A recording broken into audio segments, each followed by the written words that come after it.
Hello everyone. I am the storyteller and I am here to help you today. I know you use this video to fall asleep, so before that, like the video and subscribe to the channel. Now get comfortable and relax. The headlights in my rearview mirror had been there for hours, a constant presence on the empty highway. At first, I thought nothing of it. Now, as the sun dipped below the horizon and shadows lengthened across the barren landscape, a chill ran down my spine. The truck was getting closer. I'd always dreamed of taking a solo road trip across the country. The open road, the freedom, the adventure. It all called to me. So when I finally got some time off work, I packed up my old Honda Civic and hit the highway. The first few days were everything I'd imagined. I sang along to the radio, stopped at quirky roadside attractions, and watched stunning sunsets paint the sky. But now, on day 4, something felt off.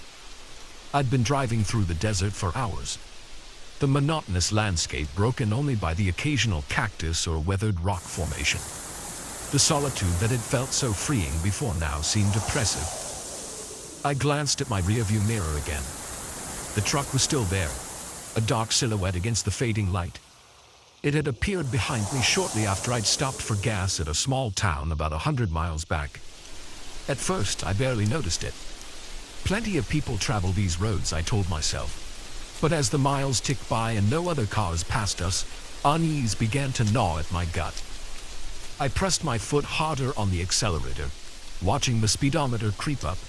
70, 75, 80 miles per hour. The truck matched my speed effortlessly, neither gaining nor losing ground. My palms began to sweat, and I gripped the steering wheel tighter. "You're being paranoid," I muttered to myself, trying to shake off the growing sense of dread. "It's just someone going the same way you are. That's all." But even as I said the words, I knew I didn't believe them. There was something deliberate in the way the truck maintained its distance, something predatory. I spotted a sign for an upcoming rest stop and made a split-second decision. Maybe I could lose them there.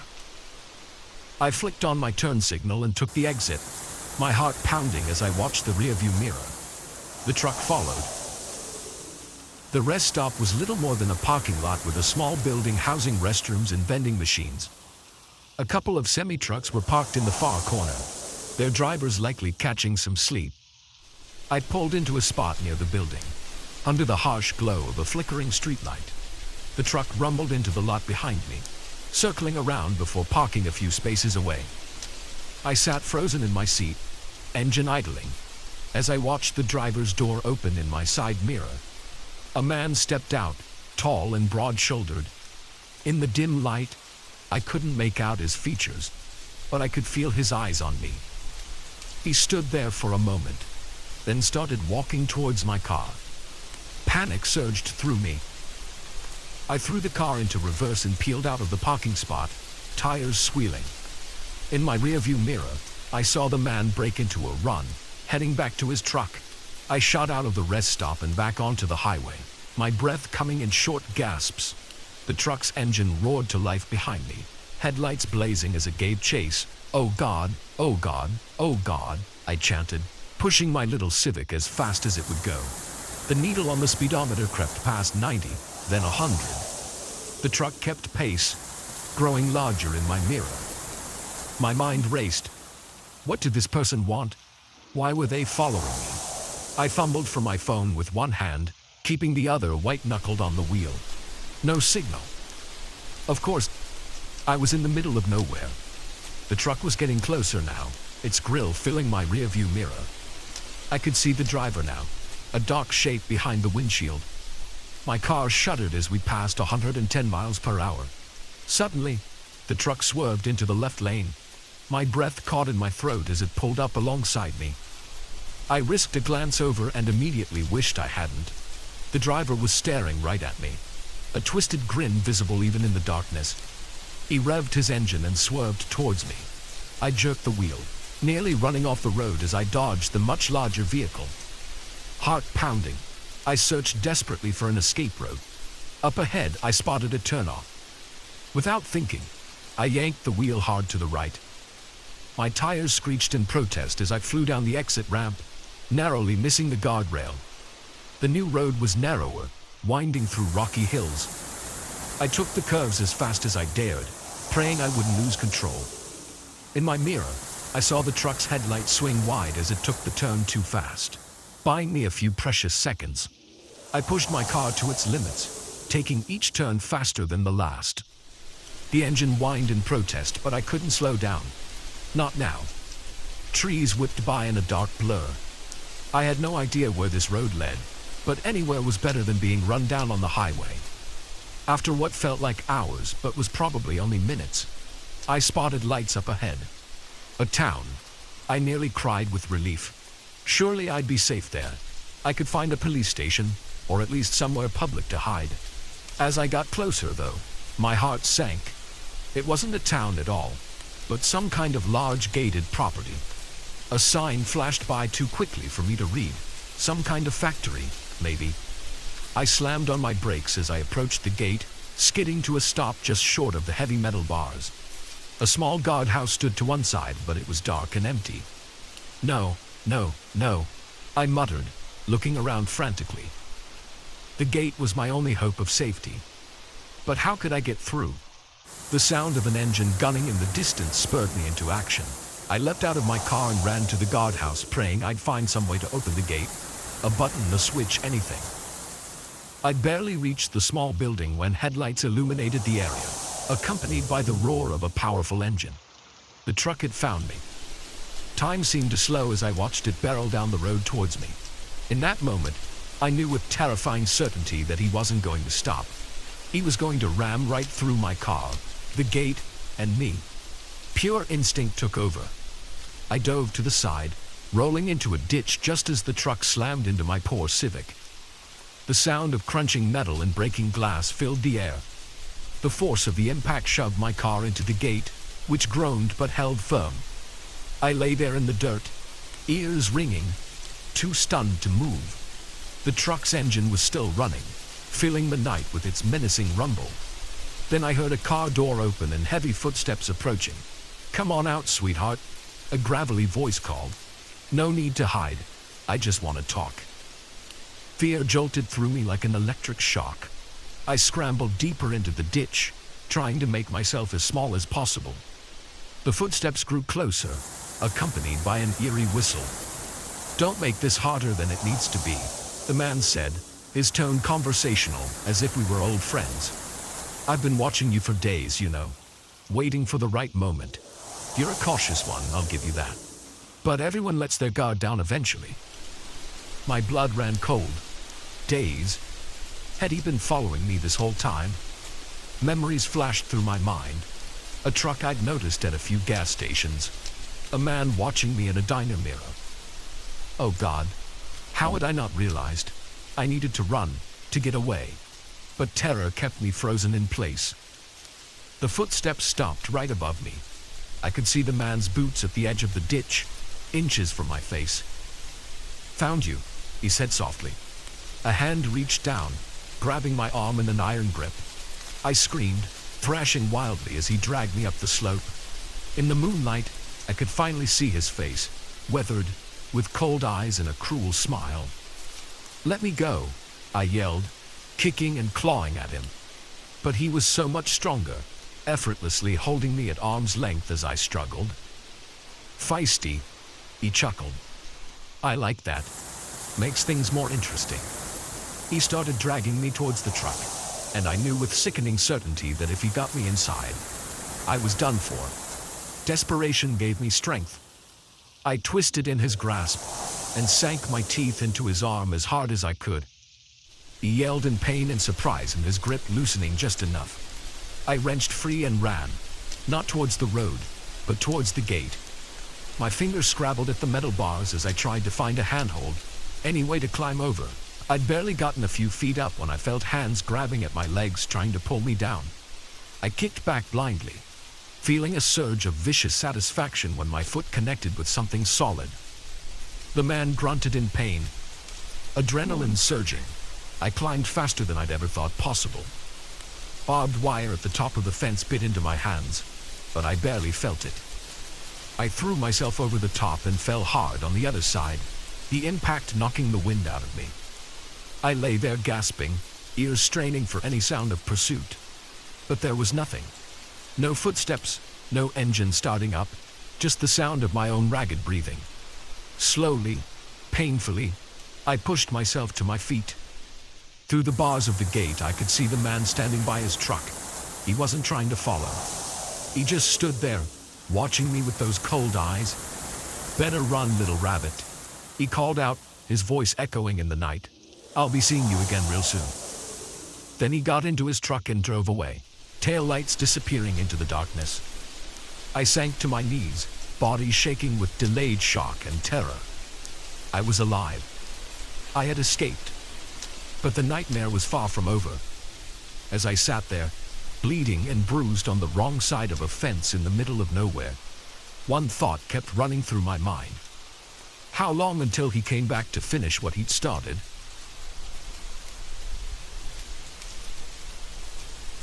The crunch of dead leaves under my boots was the only sound in the forest until I heard it.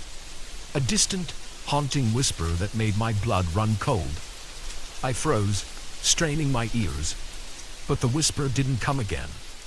Just the wind, I told myself. But as I stood there, alone in the deepening twilight, I couldn't shake the feeling that something was watching me from the shadows.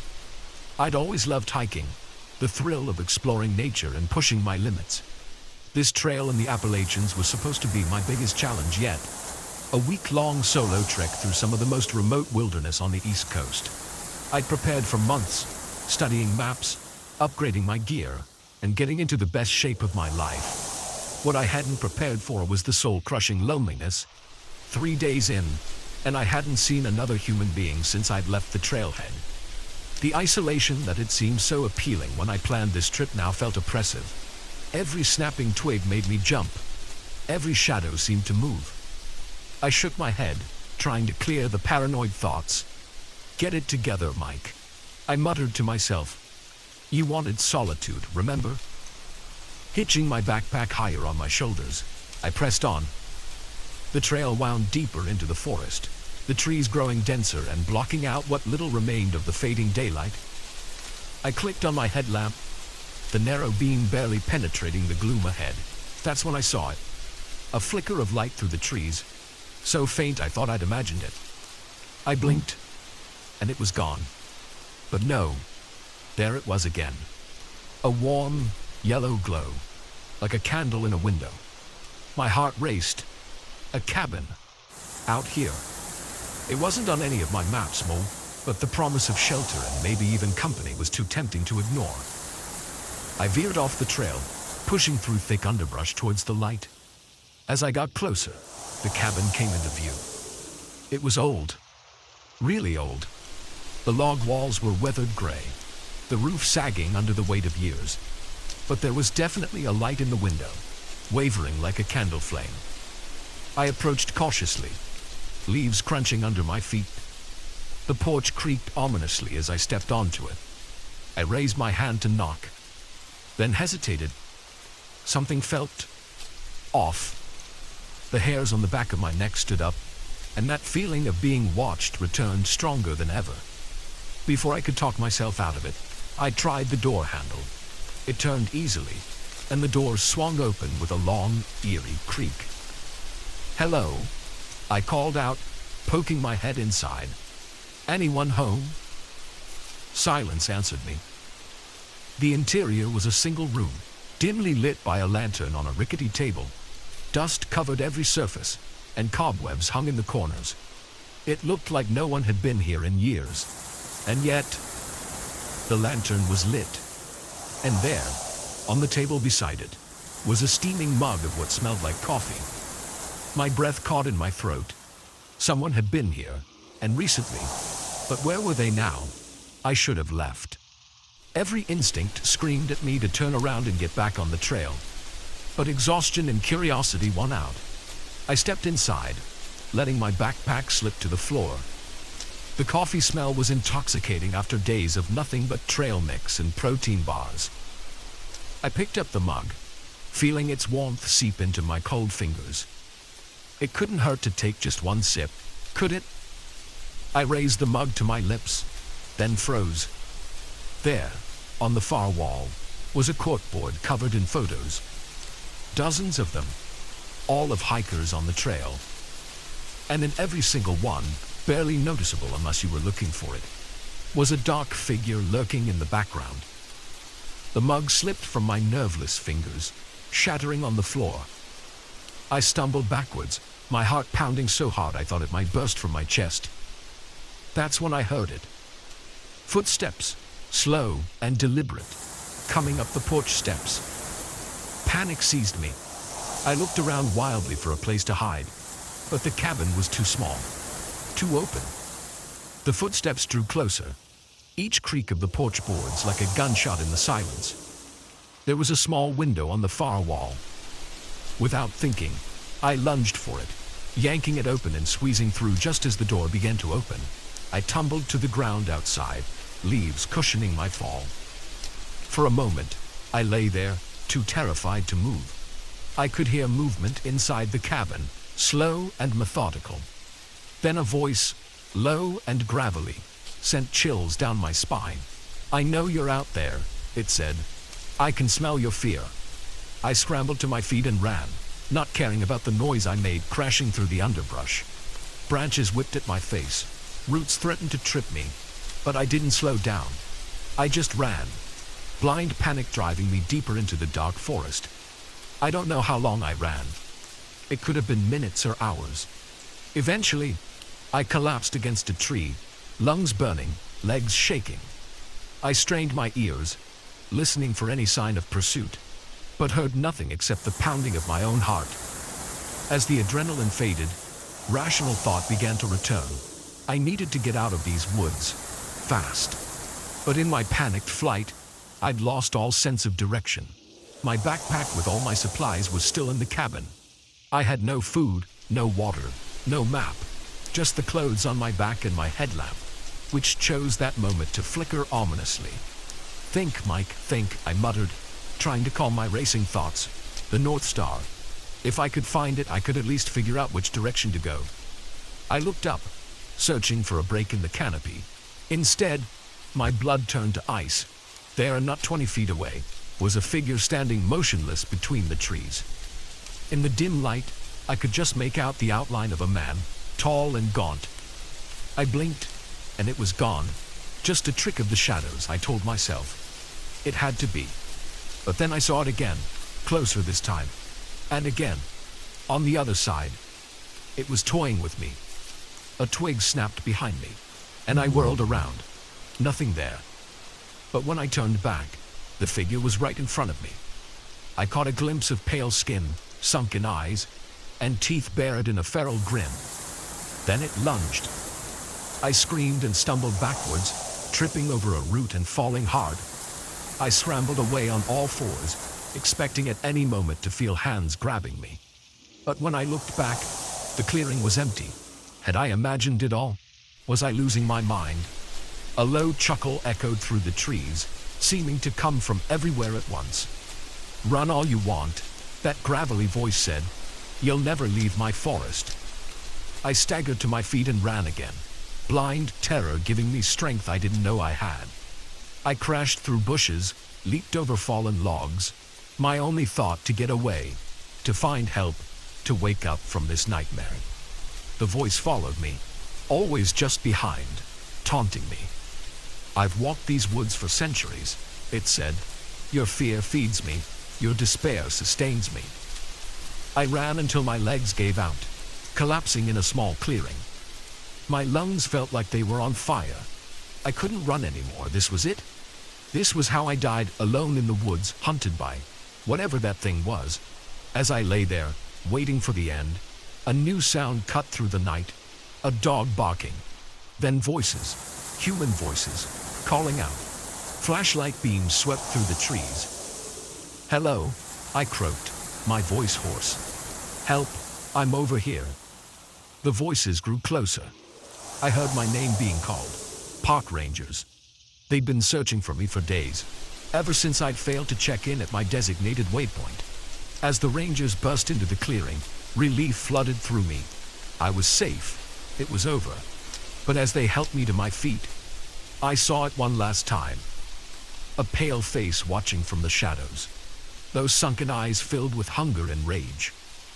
Then it was gone, melting back into the darkness of the forest. The rangers said I was lucky to be alive. Exposure, dehydration, a nasty concussion from where I'd hit my head falling. By all rights, I shouldn't have survived. They didn't believe my ramblings about the cabin or the creature in the woods. As my strength returned, even I began to doubt my memories. Maybe it had all been a hallucination brought on by my injuries. But sometimes, late at night, I still hear that gravelly chuckle. And I know that somewhere out there, in the deepest, darkest part of the forest, something is waiting, watching, hungry for the next foolish hiker who wanders off the trail. I'll never go into those woods again. But part of me, the part that still wakes up screaming from nightmares of pale skin and feral grins, wonders if I ever truly left. The moment I saw his eyes in the rearview mirror, I knew we'd made a terrible mistake. There was something off about them, a coldness that sent chills down my spine. But by then, it was too late. We were already in his truck, miles from anywhere, with no way out. It had started as a perfect day. My girlfriend, Sarah, and I were on a road trip through the Southwest. Just the two of us, our beat-up Corolla, and the open road. We'd been dating for 2 years, and this trip was our way of celebrating. 3 weeks of freedom before we had to go back to our jobs in the real world. The trouble started somewhere in the middle of Nevada. We were on a long, empty stretch of highway when our car started making a weird rattling noise. I tried to ignore it at first, turning up the radio and telling Sarah it was probably nothing. But then smoke started pouring out from under the hood. "Shit," I muttered, pulling over to the side of the road. Sarah gave me a worried look as I got out to check the engine. I popped the hood and was immediately engulfed in a cloud of acrid smoke. Coughing, I waved it away and peered inside. I'm no mechanic, but even I could tell this was bad. Something had blown, and there was oil everywhere. "What's wrong?" Sarah asked, coming to stand beside me. I shook my head. "I have no idea, but we're not driving anywhere in this." We both looked up and down the highway. Nothing but desert in every direction, shimmering in the late afternoon heat. We hadn't passed another car in at least an hour. "What do we do?" Sarah's voice had an edge of panic to it. I pulled out my phone. No signal, of course. "I guess we wait and hope someone drives by," I said, trying to sound more confident than I felt. We sat on the hood of the car, watching the sun sink lower in the sky. An hour passed. Then 2. The temperature dropped rapidly as night approached. Still no cars. "We can't stay out here all night," Sarah said, shivering. "It's going to get freezing." I was about to suggest we try walking to find cell service when we saw the headlights. A truck was approaching from the direction we'd come. Relief washed over me as I stood up, waving my arms. The truck slowed and pulled over in front of us. It was an old pickup, covered in dust and dents. The driver's door opened, and a man got out. He was tall and wiry, probably in his 50s, with weathered skin and a scraggly gray beard. He wore dirty jeans and a flannel shirt despite the heat. "You folks having some trouble?" he called out as he approached. I nodded. "Yeah, our car broke down. We've been stuck here for hours." He peered under the hood, then shook his head. "That's not going anywhere without a tow. Nearest town's about 60 miles back." My heart sank. We'd never make it that far on foot, especially not at night. The man seemed to read my thoughts. "I can give you a ride if you want. I'm heading that way anyhow." I glanced at Sarah. She looked hesitant, and I couldn't blame her. Getting into a stranger's car in the middle of nowhere went against everything we'd ever been taught. But what choice did we have? "That would be great," I said. "Thank you." We grabbed our backpacks from the car and climbed into the truck. It smelled of cigarettes and something else I couldn't quite place. The man introduced himself as Earl as he started driving. At first, Everything seemed fine. Earl made small talk, asking about our trip and where we were from. But as we drove, I started to notice little things that set me on edge. The way his eyes kept flicking to Sarah in the rearview mirror. How he'd sometimes trail off mid-sentence, like he was distracted by some private thought. And then there was the smell. That odd scent I'd noticed earlier was stronger now, metallic and vaguely sour. It reminded me of something, but I couldn't quite place it. We'd been driving for about half an hour when Earl suddenly turned off the highway onto a dirt road. "Shortcut," he said, noticing my confused look. "Save us some time." I wanted to object, to tell him to stick to the main road, but something in his tone made me hold my tongue. Sarah squeezed my hand, and I could feel her trembling slightly. The dirt road wound through the desert, lit only by the truck's headlights. We bounced and jolted over the rough terrain. Earl had stopped talking now, his eyes fixed on the road ahead. After about 10 minutes, he pulled to a stop in front of an old, run-down gas station. The windows were boarded up, and a faded sign hung crookedly above the door. "Gotta take a leak," Earl said, turning off the engine. "Won't be a minute." He got out, slamming the door behind him. As soon as he was gone, Sarah turned to me, her eyes wide with fear. "We need to get out of here," she whispered urgently. "Something's not right." I nodded, my mouth dry. "I know. But where would we go? We're in the middle of nowhere." Before she could answer, we heard a sound that made my blood run cold. A muffled scream, coming from inside the gas station. We both froze, straining our ears. There it was again, louder this time. A woman's voice crying out in terror. "Oh my God," Sarah gasped. "There's someone in there." I reached for the door handle, my heart pounding. But before I could open it, Earl was back. He slid into the driver's seat, a strange smile on his face. "All set," he said cheerfully. "Let's get going." I caught Sarah's eye. She gave a tiny nod. We both knew we couldn't leave, not if someone was in trouble. "Actually," I said, trying to keep my voice steady, "I need to use the bathroom too. Is it okay if I—" Earl's smile vanished. "No need for that, we're almost there." "Please," I insisted. "It'll just take a second." For a moment, I thought he was going to refuse. But then he shrugged. "Suit yourself, but make it quick." I got out of the truck, my legs shaking. As I walked towards the gas station, I heard Earl's door open behind me. "I'll come with you," he said. "Make sure you don't get lost." Panic surged through me. I reached the door and tried the handle. Locked. "It's around back," Earl said, far too close behind me. I turned to face him, backing up against the door. "I heard someone screaming," I said, dropping all pretense. "What's going on here?" Earl's face twisted into a snarl. "You should have minded your own business, boy."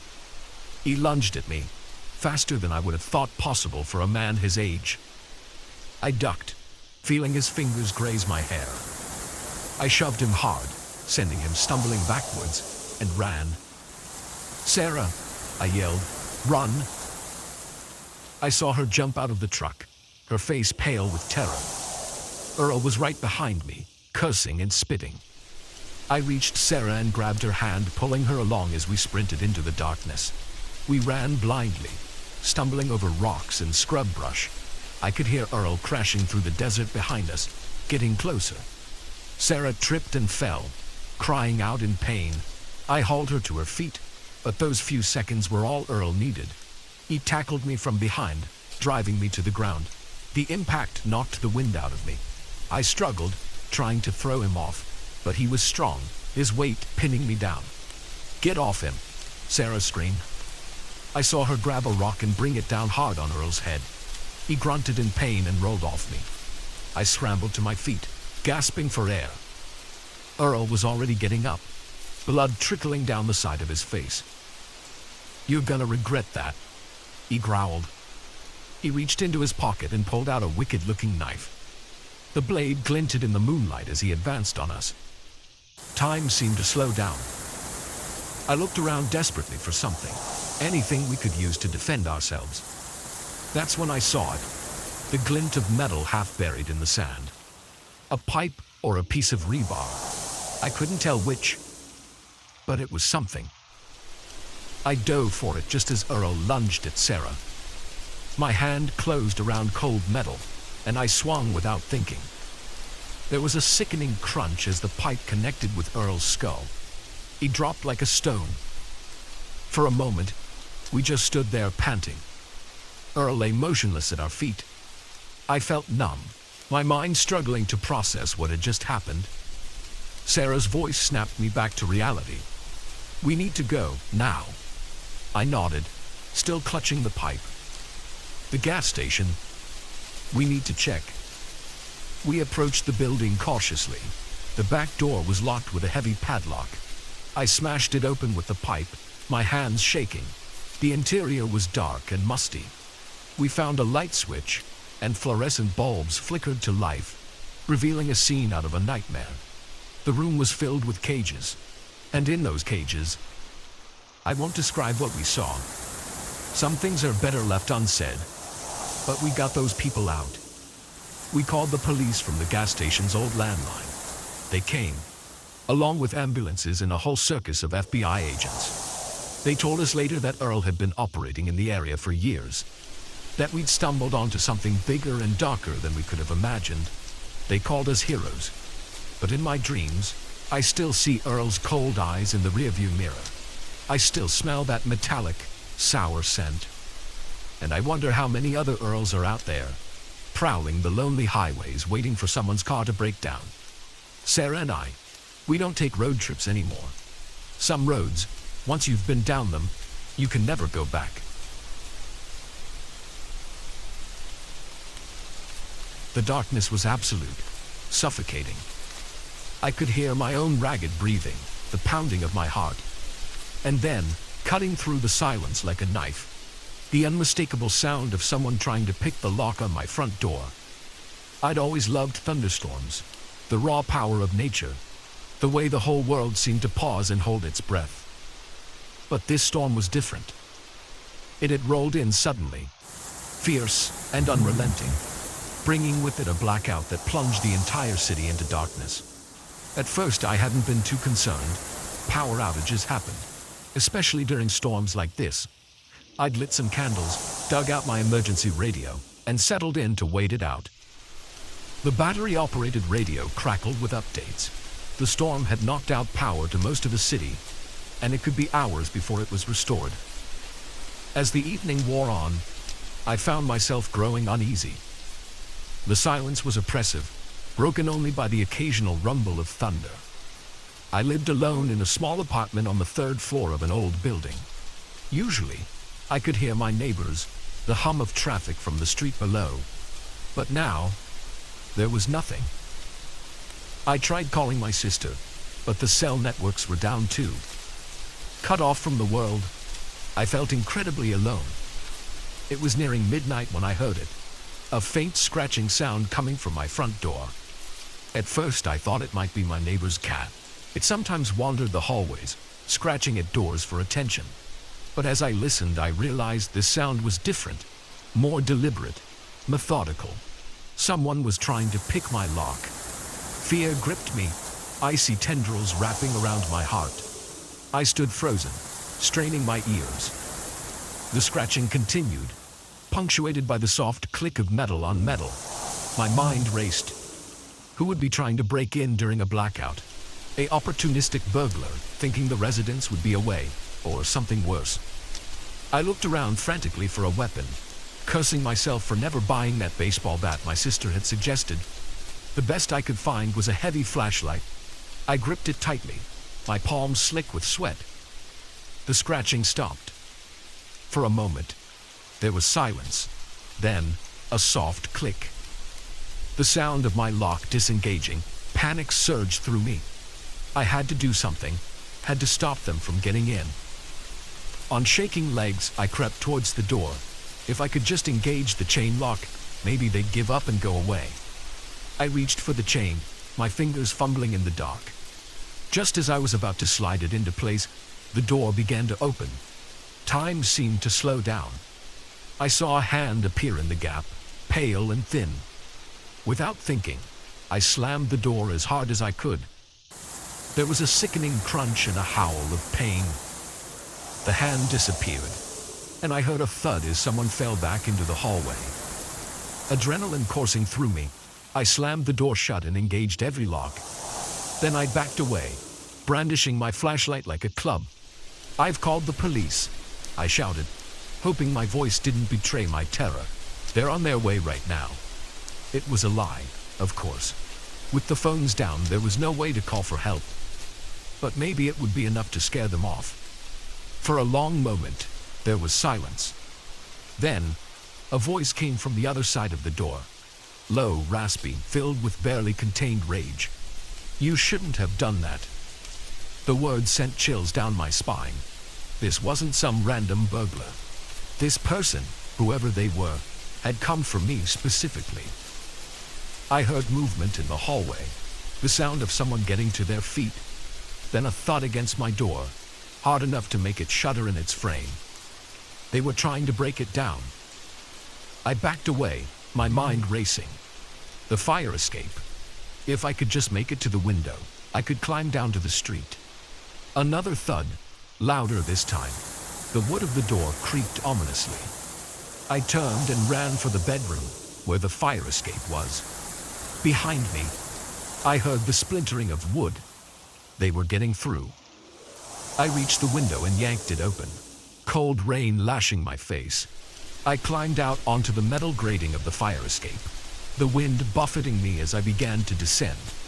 One floor down, two. Ooh, my foot slipped on the wet metal, and I nearly fell. I clung to the railing, heart pounding. A flash of lightning illuminated the world for a brief moment. And there, looking down at me from my bedroom window, was a figure. Tall, gaunt, with eyes that seemed to glow in the darkness. I scrambled down the last flight of stairs and dropped to the alley below, pain shooting through my ankles as I landed. But I couldn't stop. I ran. The rain was coming down in sheets now, soaking me to the bone. I ran blindly through the dark streets, not knowing where I was going, only that I had to get away. I don't know how long I ran. Eventually, I found myself in a part of the city I didn't recognize. The streets were narrow here, the buildings old and crumbling. I slowed to a walk, gasping for breath, trying to get my bearings. That's when I saw the church. It was a small, ancient-looking building, its spire barely visible through the rain. But the door was open, warm light spilling out onto the street. Without thinking, I stumbled towards it. As I got closer, I could hear singing. A hymn, soft and comforting. I reached the doorway and collapsed to my knees, exhausted. An elderly woman in a nun's habit appeared, concern etched on her face. "My child," she said, helping me to my feet. "What's happened to you?" I tried to explain, but the words wouldn't come. I just shook my head, tears mixing with the rain on my face. She led me inside and to a small room off the main chapel. There were others there, I realized. People huddled on cots and chairs, talking in low voices. Other refugees from the storm. The nun, Sister Mary. She introduced herself, brought me a blanket and a cup of hot tea. As the warmth seeped back into my body, I found myself telling her everything. About the break-in, the chase through the city, the terrifying figure I'd seen. She listened patiently, her face grave. When I finished, she was quiet for a long moment. "You're safe here," she said finally. "This is holy ground. No evil can enter." I wanted to believe her. But as I looked around at the flickering candles, the shadows dancing on the walls, I couldn't shake the feeling that nowhere was truly safe. The night wore on. I dozed fitfully, jerking awake at every sound. Each time, Sister Mary was there, murmuring words of comfort. As dawn broke, the storm finally began to subside. The other refugees started to leave, heading back to their homes and lives, but I couldn't bring myself to go. Sister Mary seemed to understand. She brought me more tea, sat with me as the morning light slowly filled the room. "What am I going to do?" I asked her, my voice barely above a whisper. She took my hand in hers, her skin papery and soft. "You survived," she said. "That's the first step. Now, you heal." I nodded, not trusting myself to speak. But as I sat there in that small room that smelled of incense and old stone, I felt something I hadn't felt in hours. Hope. The police came later that morning. They took my statement, promised to investigate, but I could see the doubt in their eyes. With no evidence, no witnesses, it was just another strange story in a city full of them. I couldn't go back to my apartment. The thought of those eyes, that voice, was too much. Sister Mary helped me find a shelter, somewhere I could stay until I figured out my next move. As I prepared to leave the church, she pressed something into my hand. It was a small silver cross on a chain. "For protection," she said with a gentle smile. I slipped it over my head, feeling its weight against my chest. "Thank you," I said, "for everything." She nodded, her eyes kind. "Remember, my child, the darkness may seem overwhelming at Bryson, but there is always light to be found. You just have to know where to look." I stepped out into the morning sun, blinking at its brightness. The city was coming back to life. Power restored. People going about their day as if nothing had happened. But I knew better. I had seen the darkness that lurked in the shadows, waiting for its chance. And I knew that someday, somehow, I would have to face it again. For now, though I was alive, I was safe. I was safe. And as I walked down the street, the silver cross cool against my skin, I realized that was enough. It had to be.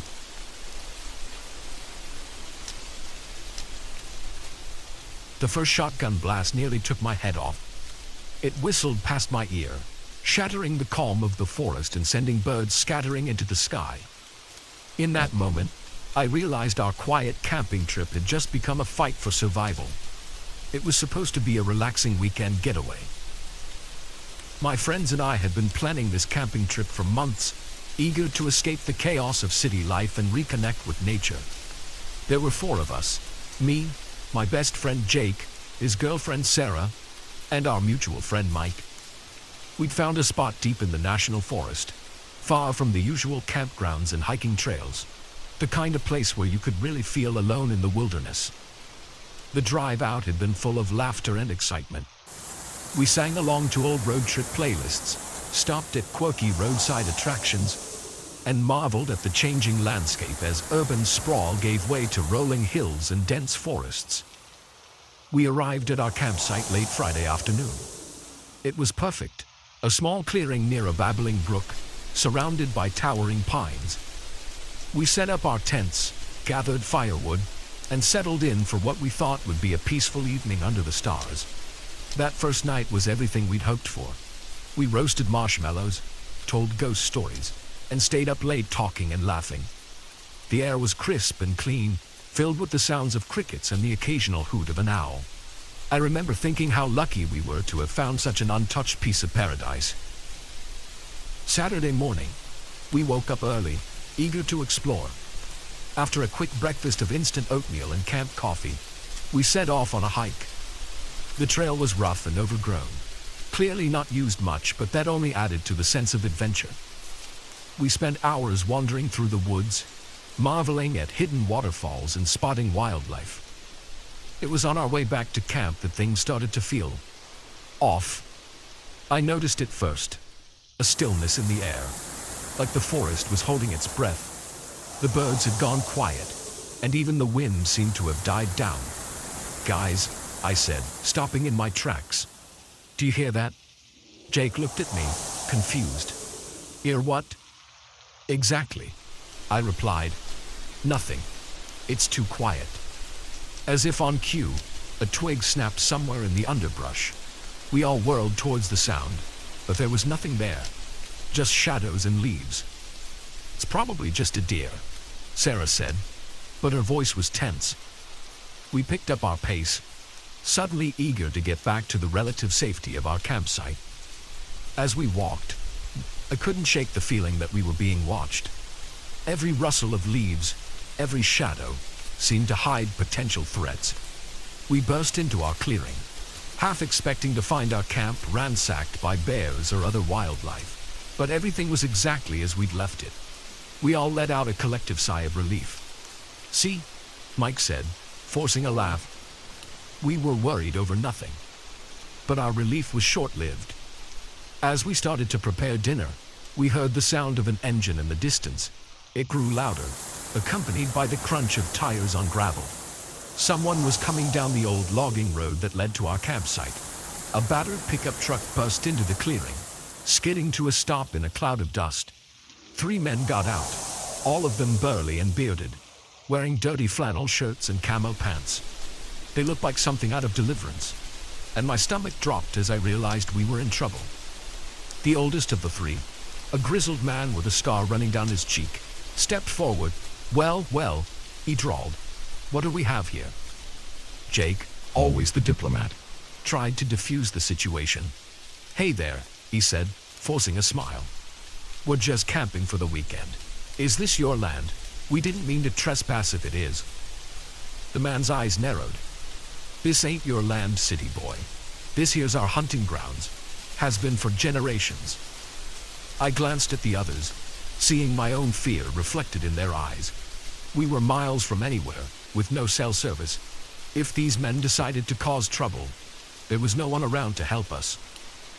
"We're sorry," Sarah said, her voice shaking slightly. "We didn't know. We can leave if you want." The man considered this for a moment, then shook his head.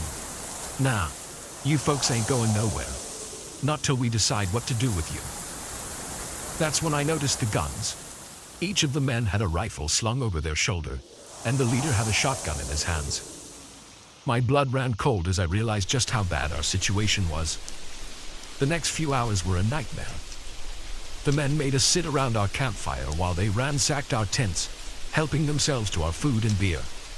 They taunted us, making crude jokes and veiled threats. I could see Jake getting angrier by the minute, his fists clenched at his sides. I prayed he wouldn't do anything stupid. As night fell, the men's mood seemed to darken. They started arguing among themselves, their voices getting louder and more aggressive. I caught snatches of their conversation, something about teaching us a lesson and making an example. That's when I knew we had to get out of there. I caught Jake's eye and nodded slightly towards the woods. He understood immediately, and I saw him whisper something to Sarah and Mike. We waited for our chance, tensed and ready to run.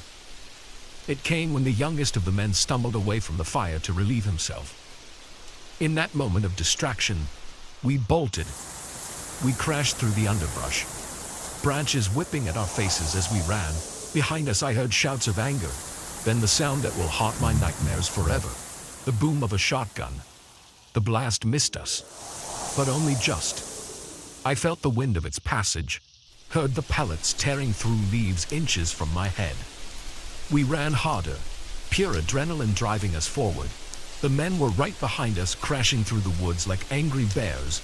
I could hear them shouting, their voices filled with rage and bloodlust. Another shot rang out, then another. They were firing blindly into the darkness, hoping to hit us by sheer luck. We ran for what felt like hours, our lungs burning, our legs trembling with exhaustion. The sounds of pursuit faded, then disappeared entirely. But still we ran, too terrified to stop. Finally, we couldn't go any further. We collapsed in a small gully, gasping for breath. For a long time, no one spoke. We just lay there, listening intently for any sign that we'd been followed. "What do we do now?" Sarah whispered finally, her voice barely audible. I looked around at my friends, saw the terror in their eyes. We were lost in the wilderness, with no supplies, no phones, and no idea which direction would lead us to safety. And somewhere out there, 3 armed and angry men were hunting us. We keep moving, I said, forcing myself to sound more confident than I felt. We head downhill. Eventually we'll hit a road or a town. It was a long, terrifying night. We stumbled through the darkness, jumping at every sound, convinced that at any moment we'd hear the roar of an engine or the crack of a rifle. By dawn, we were exhausted, dehydrated, and covered in scratches and bruises. But we were alive. And as the sun rose, painting the sky in shades of pink and gold, we heard the most beautiful sound in the world: cars. We'd reached a highway. The police were skeptical of our story at first, but when they went to investigate our campsite, they found evidence of the men's presence: beer cans, cigarette butts, and spent shotgun shells. A manhunt was launched, but as far as I know, they never caught the men who terrorized us that night. It's been years since that camping trip, but the memories are still fresh. I haven't been able to go into the woods since then. The rustle of leaves, the crack of a twig, they all bring me right back to that night of terror. My friends and I, we don't talk about it much, but sometimes, when we're together, I'll catch one of them looking over their shoulder, scanning the tree line with wary eyes. And I know they're remembering too. We were lucky. We survived. But sometimes I wonder about those men, and I can't help but think, are they still out there? Still hunting in those woods, waiting for the next group of unsuspecting campers to wander into their territory? I hope not, but just in case, I'll stick to the city from now on.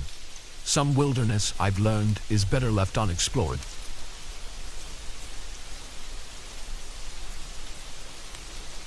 The first thing I noticed was the smell. Acrid, chemical, wrong. It hit me as soon as I opened the warehouse door, and in that moment, I knew I'd stumbled onto something I wasn't supposed to see. I'd been working the night shift at Midwest Distribution for about 6 months. It was a boring job, but it paid the bills.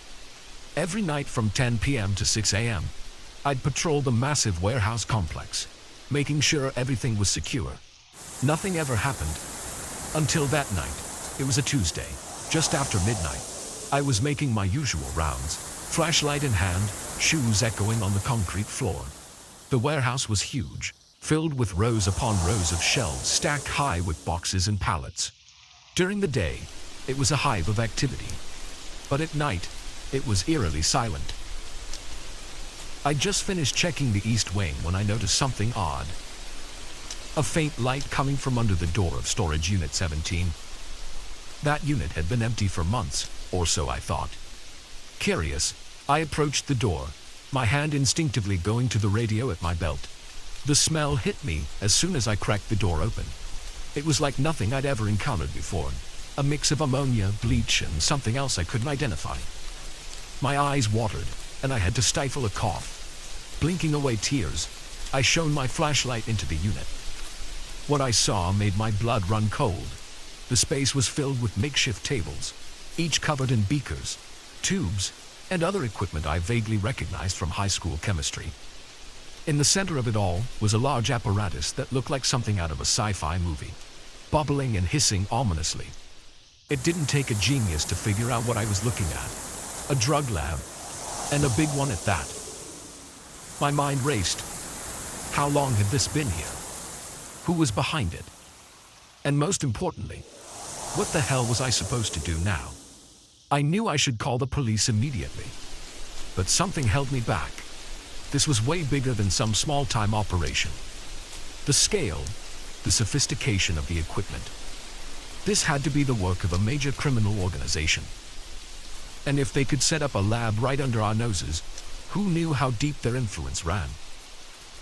As I stood there, frozen with indecision, I heard a noise that made my heart stop. Footsteps coming from deeper in the unit. I killed my flashlight and ducked behind a stack of boxes, praying I hadn't been seen. 2 men emerged from behind a makeshift partition. Even in the dim light, I could see they were trouble. One was tall and wiry, with tattoos covering his arms. The other was built like a linebacker, with a shaved head and cold, dead eyes. They were talking in low voices, but I could catch snippets of their conversation. Shipment's late. Boss ain't happy. Told you we should have stuck with the Mexicans. These new guys are unreliable. Yeah, well, money talks, and their product is pure as it gets. I held my breath, not daring to move. They were standing between me and the exit. If they spotted me, I was dead. No question about it. The men continued their conversation, oblivious to my presence. They discussed shipments, territories, something about a rival gang muscling in on their turf. With each word, I felt the weight of what I'd stumbled into growing heavier. After what felt like hours but was probably only minutes, they headed back behind the partition. I waited until I couldn't hear their footsteps anymore, then slowly, carefully, made my way to the door. I slipped out of the unit, gently closing the door behind me. As soon as it clicked shut, I ran. I didn't stop until I reached the security office, my lungs burning and sweat pouring down my face. Safely inside, I locked the door and collapsed into my chair, trying to process what I'd just seen. I knew I had to call the police, but as my hand reached for the phone, a terrible thought struck me. How had this lab been set up without anyone noticing? The equipment, the chemicals. It would have taken multiple people and vehicles to bring it all in. Someone had to have seen something. Unless someone on the inside was involved. The realization hit me like a punch to the gut. If someone at Midwest Distribution was working with these criminals, who could I trust? For all I knew, my own boss could be in on it. I sat there for a long time, weighing my options. If I went to the police, I risked tipping off whoever was involved. They might destroy the evidence or worse, come after me. But if I kept quiet, I'd be letting a major drug operation continue right under my nose. In the end, I decided to wait. I needed more information. Needed to figure out who I could trust. For the rest of my shift, I tried to act normal, all the while my mind racing with possibilities and fears. When 6 a.m. rolled around, I clocked out like usual. But instead of heading home, I drove to the library. I spent hours there, using their computers to research drug operations, criminal organizations, and how to gather evidence safely. That night, I came to work prepared. I'd bought a small, high-quality camera and a voice recorder. As I made my rounds, I kept my eyes peeled for anything suspicious. It didn't take long to spot. Mike, one of the forklift operators on the night shift, kept making trips to and from storage unit 17. Each time, he'd glance around furtively before entering. I managed to snap a few photos without him noticing. Later, I overheard him on the phone, talking in hushed tones about product imminent distribution channels. Over the next week, I gathered more evidence, photos, recordings, notes on suspicious activities and personnel. I was careful, always watching my back, never staying in one place too long. But I knew I was playing a dangerous game. These people were professionals, and sooner or later they'd realize someone was onto them. My paranoia grew with each passing day. Every glance from a coworker, every unexpected noise sent my heart racing. I barely slept, jumping at every sound in my apartment. Finally, after 2 weeks of this, I decided I had enough evidence. It was time to go to the authorities. I didn't trust the local police. In a town this size, there was too much chance of the wrong people finding out. Instead, I reached out to the State Bureau of Investigation. I sent them an anonymous tip, along with some of the evidence I'd gathered. Then I waited. Every day a nerve-wracking ordeal as I wondered if today would be the day they acted, or the day I was discovered. It happened on a Friday night. I was halfway through my shift when suddenly, the warehouse was swarming with armed agents. They moved with precision, securing exits and rounding up employees. I watched from the shadows as they breached storage unit 17, heard the shouts and sounds of struggle. Mike and several others were led out in handcuffs, looking shocked and angry. An agent approached me, flashing a badge. "Sir, we need to ask you a few questions." I nodded, relief washing over me. It was over. I'd done the right thing. The next few hours were a blur of interviews and statements. I told them everything I knew, handed over all my evidence. They seemed impressed by the thoroughness of my investigation. "You took a big risk," One agent told me. These people, they're part of a cartel that's been trying to establish a foothold in the Midwest. They wouldn't have hesitated to kill you if they'd found out. The gravity of what I'd been involved in hit me then. I'd known it was dangerous, but hearing it laid out like that, I realized just how close I'd come to disaster. In the end, my evidence helped bring down not just the lab, but a significant portion of the cartel's Midwest operation. The agent told me I'd probably saved lives, prevented who knows how many kilos of drugs from hitting the streets. I should have felt proud. Instead, I just felt tired and scared. The State Bureau offered me witness protection, a new name, a new life somewhere far away. Part of me wanted to refuse, to believe I could just go back to my old life. But I knew better.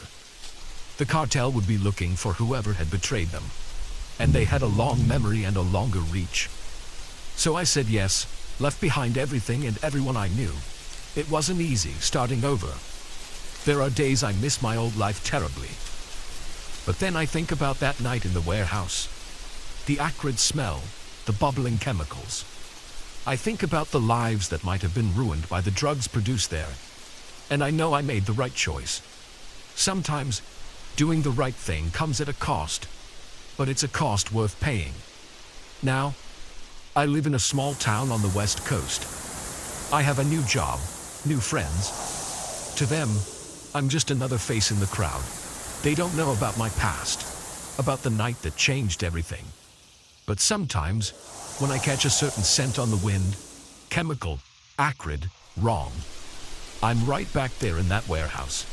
And I remember that sometimes, the most dangerous things are the ones hiding in plain sight.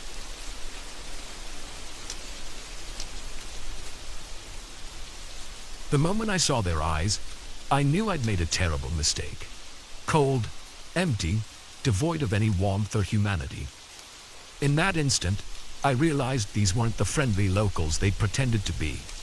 They were something else entirely, and I was trapped in their village with no way out. It had all started so innocently. I was backpacking through Europe, living out the dream I'd had since college. 3 months of freedom before I had to return to the real world and start my corporate job. I'd been having the time of my life, hopping from one bustling city to another, soaking in the culture, the history, the sheer aliveness of it all. But after weeks of crowded hostels and tourist-packed attractions, I was craving something different, something off the beaten path. That's when I met Carol and Magda at a small cafe in Prague. They were an older couple, probably in their 60s, with weathered faces and warm smiles. We got to talking, and they told me about their village in the countryside. The way they described it made it sound like paradise.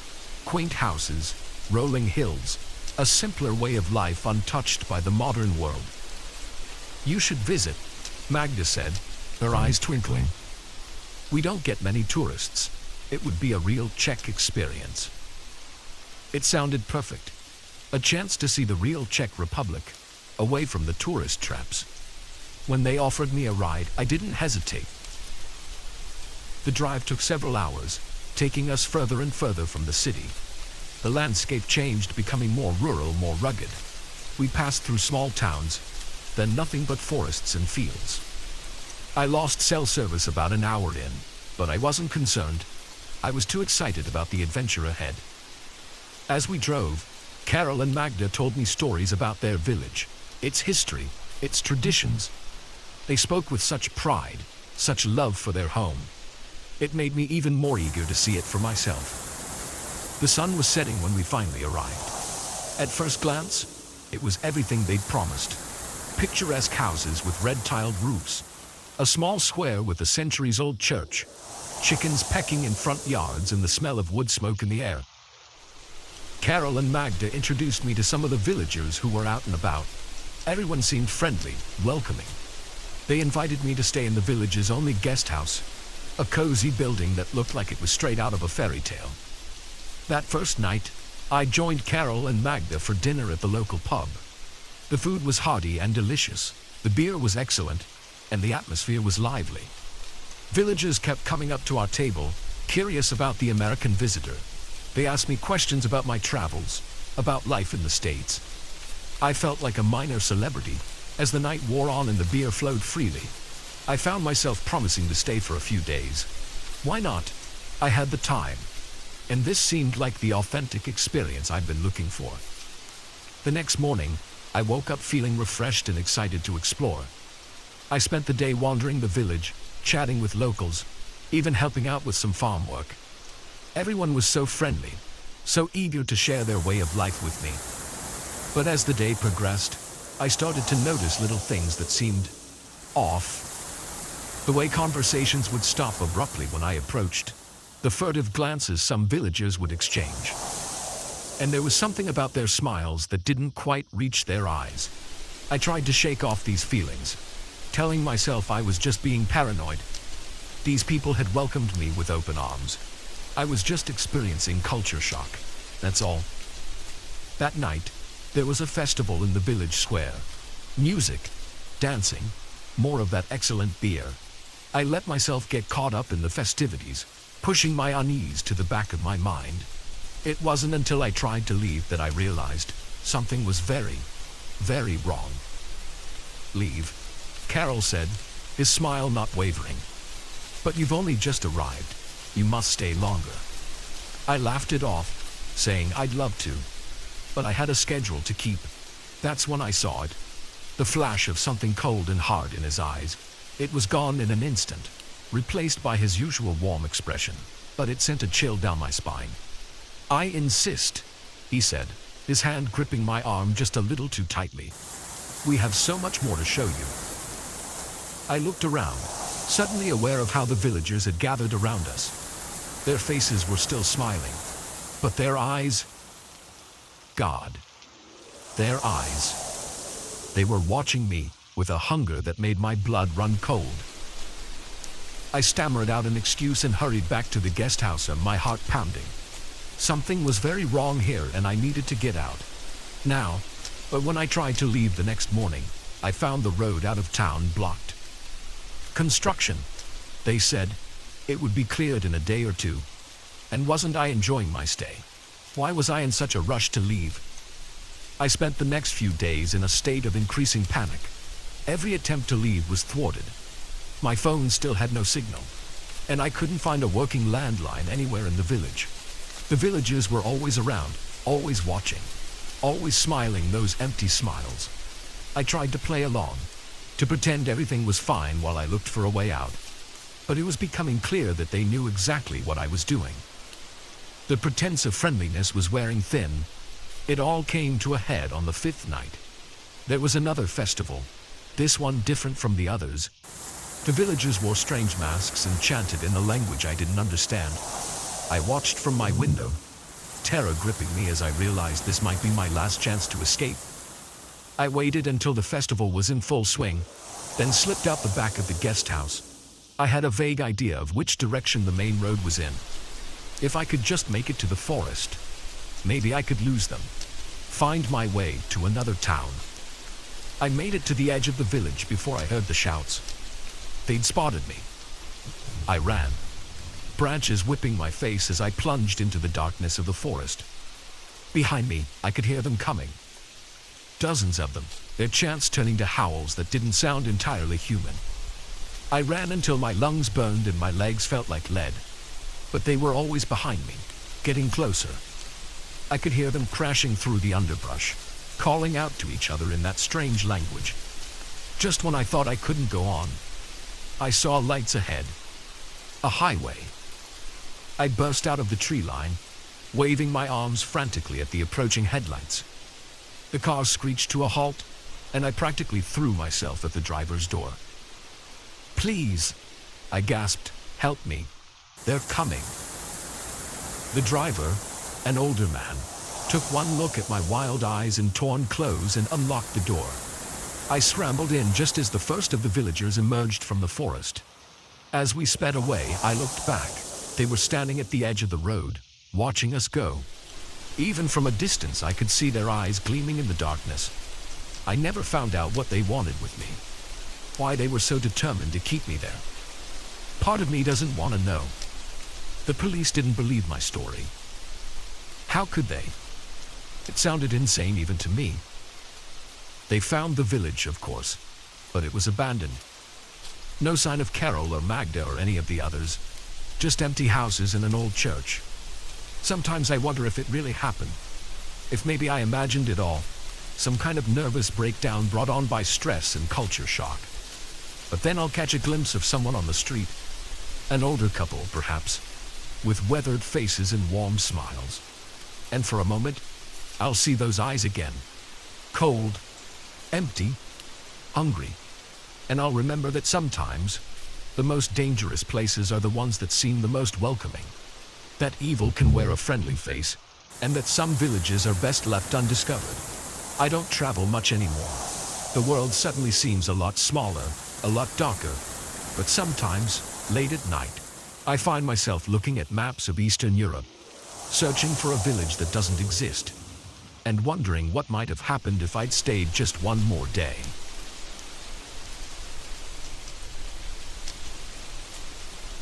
The moment I saw the handwriting on the note, my blood turned to ice.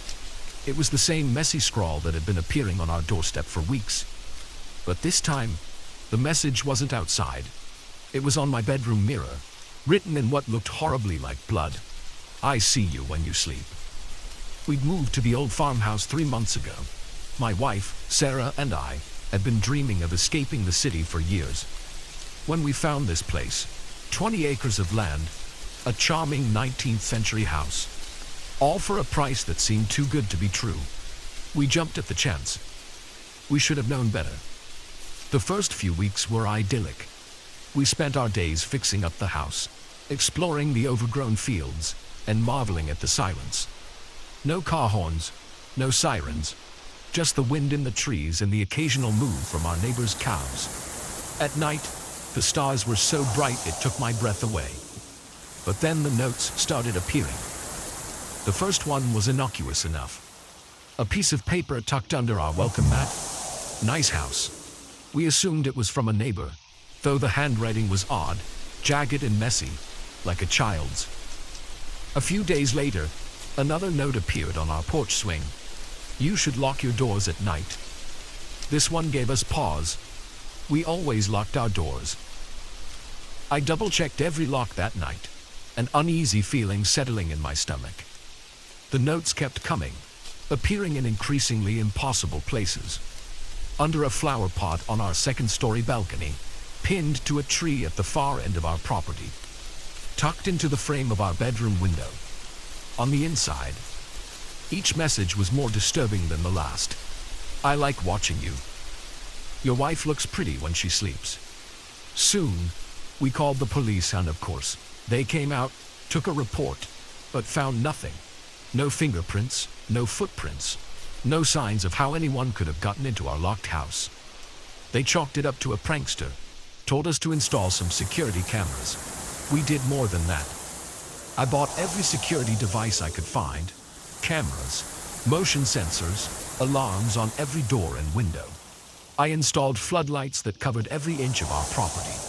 I even bought a gun, something I'd always been against. But fear has a way of changing your principles. For a while, it seemed to work. The note stopped. We started to relax, to think maybe it really had just been kids playing a sick joke. Then came the night I found the note on our bedroom mirror. I stared at it, my mind refusing to process what I was seeing. How had they gotten in? We had alarms, cameras, locks on every entrance. I'd checked them obsessively before we went to bed, like I did every night. Sarah stirred in her sleep, and I quickly wiped away the message before she could see it. She'd been on the verge of a breakdown over the previous notes. This one would push her over the edge. I spent the rest of the night poring over our security footage, checking every camera, every sensor. Nothing. No sign of intruders. No alarms triggered. It was as if the note had materialized out of thin air. The next morning, I called the police again. This time, they took it more seriously. They swept the house, dusted for prints, interviewed our neighbors. Still nothing. Look, the detective said, his face grave. I'm going to be straight with you. This level of, intrusion, it's not normal. Whoever's doing this, they're not just some kid playing pranks. You should consider staying somewhere else for a while. But we had nowhere else to go. We'd sunk every penny we had into this house. And part of me, the part that wasn't consumed by fear, was angry. This was our home. I'd be damned if I let some psycho drive us out of it. So we stayed. I took time off work, spent my days patrolling the property with my gun, jumping at every sound. Sarah was a wreck, barely sleeping, constantly looking over her shoulder. We argued more than we ever had in our 10 years of marriage, the stress eating away at our relationship. The notes kept coming, always in impossible places. Inside a locked drawer, in the middle of our perfectly made bed, carved into the bark of a tree that I swear hadn't been marked the day before. We tried everything. I rigged tripwires, installed more cameras, even sprinkled flour on the floors to catch footprints. Nothing worked. It was as if we were dealing with a ghost. Weeks passed, and the constant fear began to take its toll. I lost weight. Dark circles formed under my eyes from lack of sleep.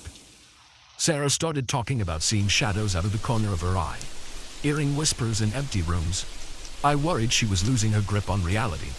Hell, I worried I was losing mine. Then came the night that changed everything.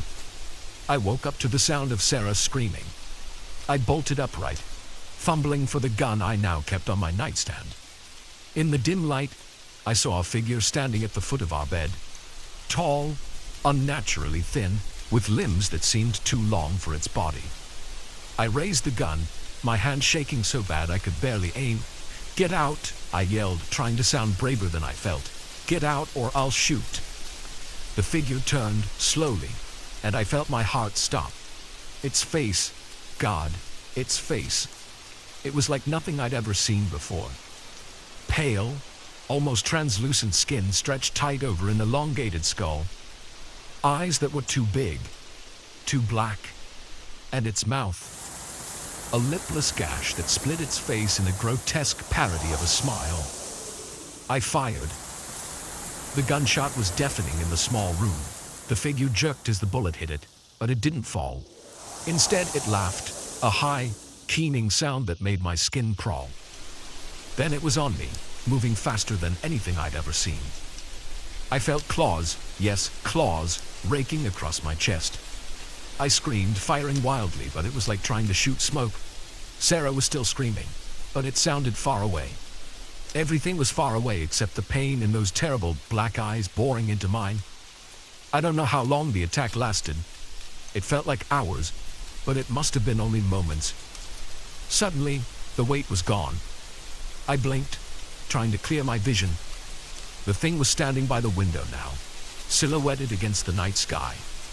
It turned to look at us one last time, and I swear I saw it smile. Then it was gone, moving so fast it seemed to simply vanish. The police came, of course. They found the bullet holes in the walls, saw the claw marks on my chest. But they didn't find any other evidence. No fingerprints, no DNA. Nothing to suggest anyone else had been in the room. They think we're crazy, that we did this to ourselves, driven mad by stress and paranoia. Maybe they're right. Sometimes I wonder if it would be easier to believe that. We didn't stay in the house after that night. Couldn't stay.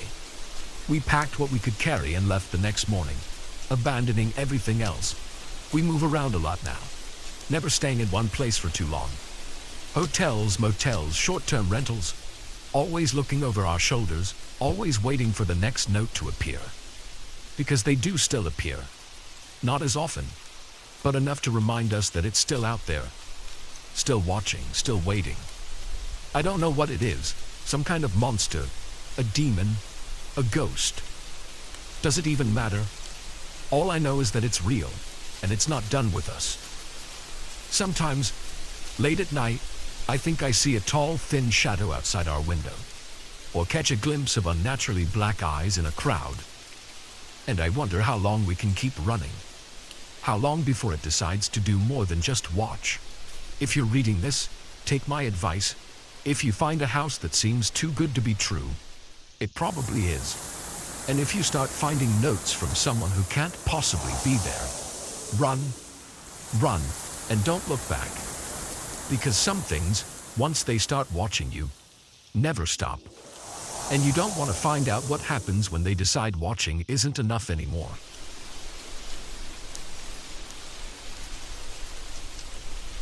The crunch of leaves under my boots stopped abruptly as I froze, my blood turning to ice. There, in the clearing where I'd set up camp just hours ago, were fresh footprints that weren't mine. Someone, or something, had been here while I was gone. And judging by the stillness of the forest around me, they might still be watching. I'd always been an avid solo hiker, priding myself on my ability to navigate the wilderness alone. The solitude, the connection with nature, the sense of self-reliance, it was intoxicating. So when I'd gotten a week off work, I didn't hesitate to pack my gear and head for the Appalachian Trail. I'd hiked sections of it before, but this time I was pushing further, deeper into the remote backcountry. The first 2 days were everything I'd hoped for. The weather was perfect. Crisp autumn air filled with the scent of pine and decaying leaves. I'd made good time, covering more ground than I'd planned. By the third day, I was well off the main trail, in an area so isolated I hadn't seen another soul since yesterday morning. I'd found the perfect campsite just as the sun was setting. A small clearing near a bubbling stream, sheltered by towering pines.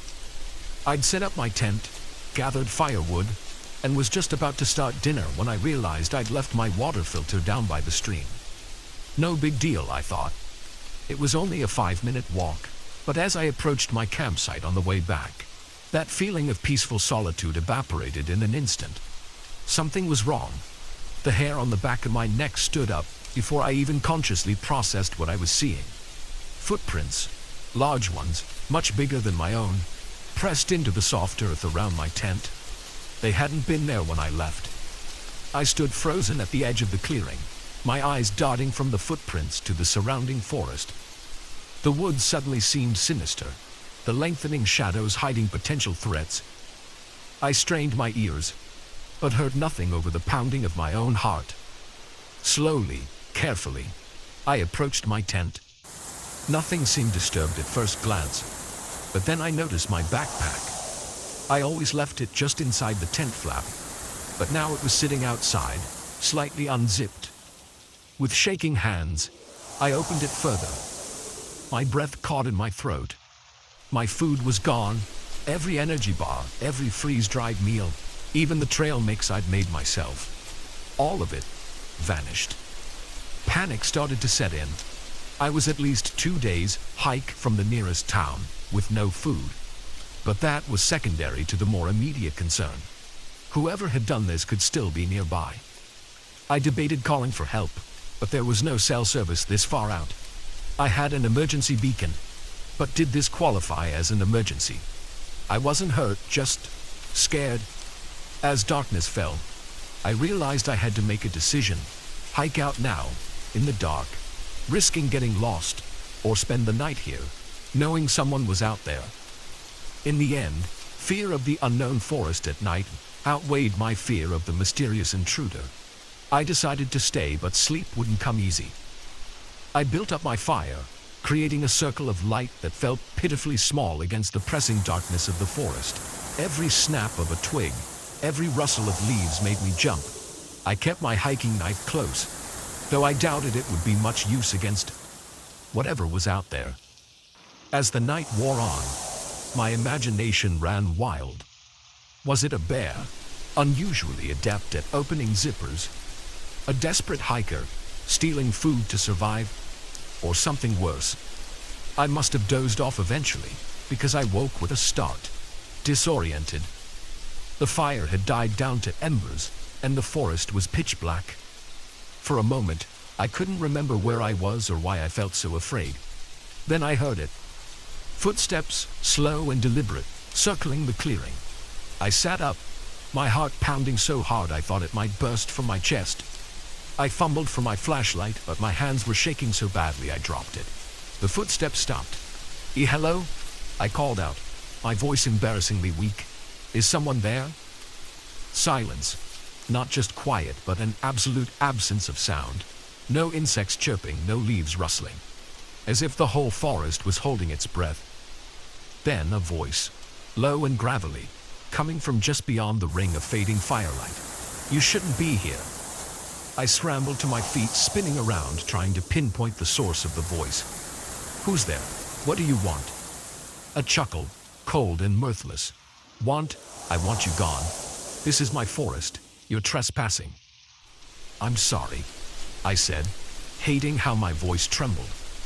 "I didn't know. I'll leave first thing in the morning, I swear."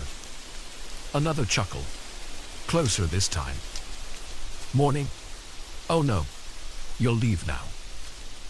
I saw movement in the shadows. A figure, impossibly tall and thin, stepped into the fading circle of light.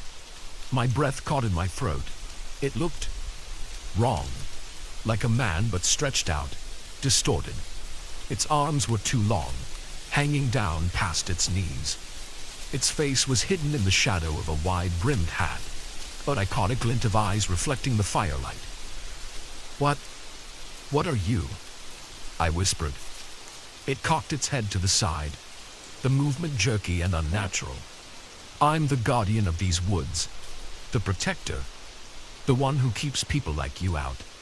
It took a step closer, and I stumbled back, tripping over a root and falling hard. I scrambled backwards, but it kept coming. "Please," I gasped. "I'll go. Just let me pack up. I'll leave right now." It stopped, seeming to consider. "No, you'll leave now. As you are. Consider your belongings payment for your trespass." I wanted to argue, to insist on at least taking my emergency beacon, but something in its posture, in the way shadows seemed to cling to it, told me arguing would be a very bad idea. I got to my feet, legs shaking so bad I could barely stand. Okay, I'm going." Which way to the trail?" It pointed, a long, skeletal finger extending far beyond what should have been possible. "That way. 2 miles. Don't stop. Don't look back. And don't ever come here again." I nodded, too terrified to speak, and started walking in the direction it had pointed. Every instinct screamed at me to run, but somehow I knew that would be a mistake. I don't know how long I walked. Time seemed to lose all meaning in the darkness. I tripped and fell countless times, my hands and knees bloody and raw. But I didn't stop, didn't look back. Just when I thought I couldn't go on, when my legs were about to give out, I saw it. The main trail. I nearly wept with relief. As soon as my feet hit the packed earth of the trail, I ran. I ran until my lungs burned and spots danced in front of my eyes. I ran until I saw the first signs of civilization, a trail marker, then a parking lot. There was a single car there, an old pickup truck. An elderly man was just getting out, probably planning an early morning hike. He took one look at me, wild-eyed, covered in dirt and blood, wearing only a t-shirt and shorts despite the cold, and his eyes widened. "Good Lord, son, what happened to you?" I opened my mouth to explain, but no words came out. How could I possibly describe what I'd seen? What would he think? In the end, I managed to croak out, "Got lost. Been walking all night." He nodded sympathetically, though I could see the doubt in his eyes. "Well, come on then. Let's get you to a hospital." As we drove away, I finally allowed myself to look back at the forest. For a moment, just a moment, I thought I saw a tall, thin figure standing at the tree line, watching us drive away. I've never gone back to those woods, never gone hiking alone again, if I'm honest. Some nights, I still wake up in a cold sweat, the memory of that gravelly voice echoing in my ears. "This is my forest. You're trespassing." I don't know what it was I encountered that night. Some local legend come to life, a hallucination brought on by fear and exhaustion, or something else, something that defies explanation. All I know is that sometimes, when I look out at the woods behind my house, I catch a glimpse of something tall and thin moving between the trees. And I remember that there are some places in this world where humans are not welcome. where the wilderness is still wild and still has teeth, and I stay inside, lock my doors, and try to forget the night I learned that some forests are best left unexplored.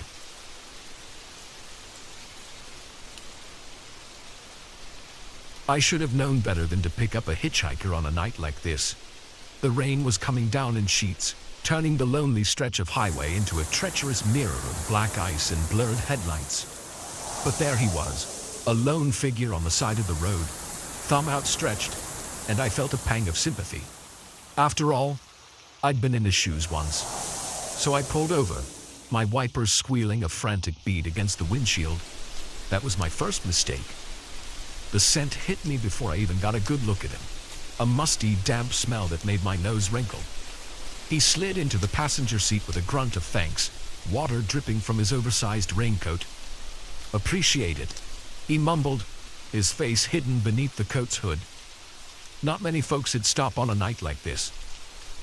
"No problem," I replied, trying to sound casual as I pulled back onto the road. "Where you headed?" "Oh, just up the way a bit," he said vaguely, waving a gloved hand. "Don't want to be a bother. I'll let you know when to drop me." I nodded, focusing on the road ahead. The rain, if anything, was coming down harder now. Lightning flashed in the distance, briefly illuminating the barren landscape around us. We drove in silence for a while. The only sounds the rhythmic swish of the wipers and the drumming of rain on the roof. I was starting to relax a bit when he spoke again, his voice low and gravelly. "So, what's your story?" I glanced at him, caught off guard by the question. "My story?" He chuckled, a dry sound that reminded me of rustling leaves. "Yeah, your story. What brings you out on a night like this? Running to something, or from something?"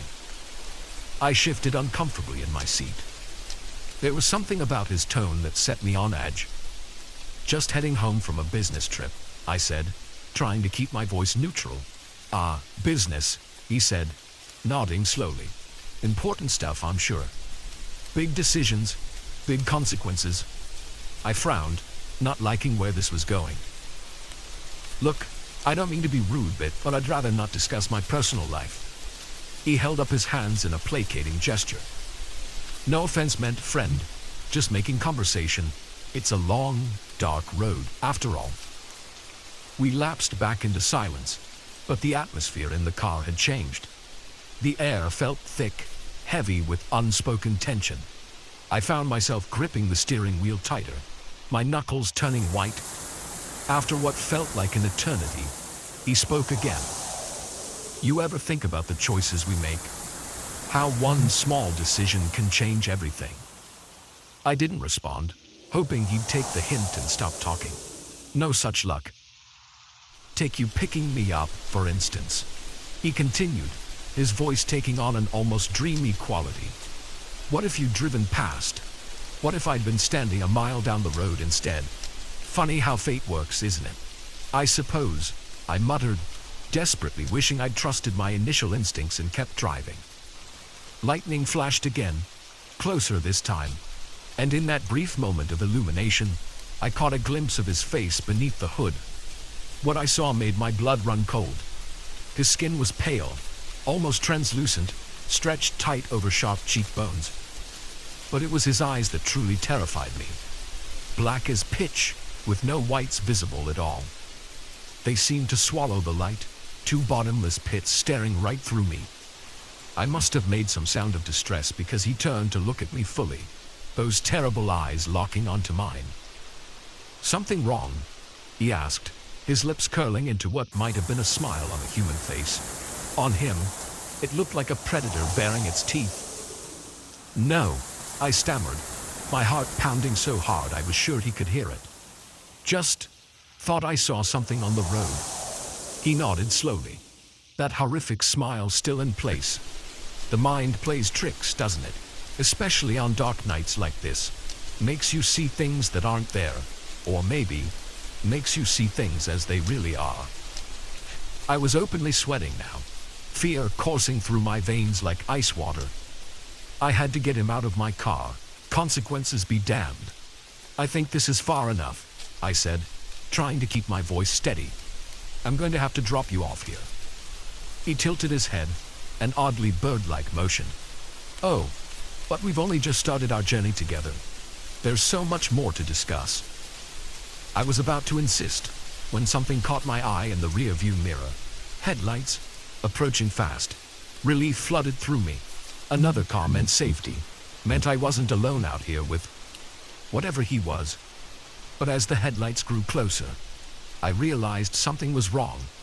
They were moving too fast, weaving erratically across the road, and they were aimed straight for us. "Look out!" I yelled, yanking the wheel hard to the right. Our car skidded on the wet pavement, spinning once, twice, before coming to a stop on the shoulder. The other car roared past, horn blaring. For a moment, I sat there, hands shaking, gasping for breath. Then I remembered my passenger.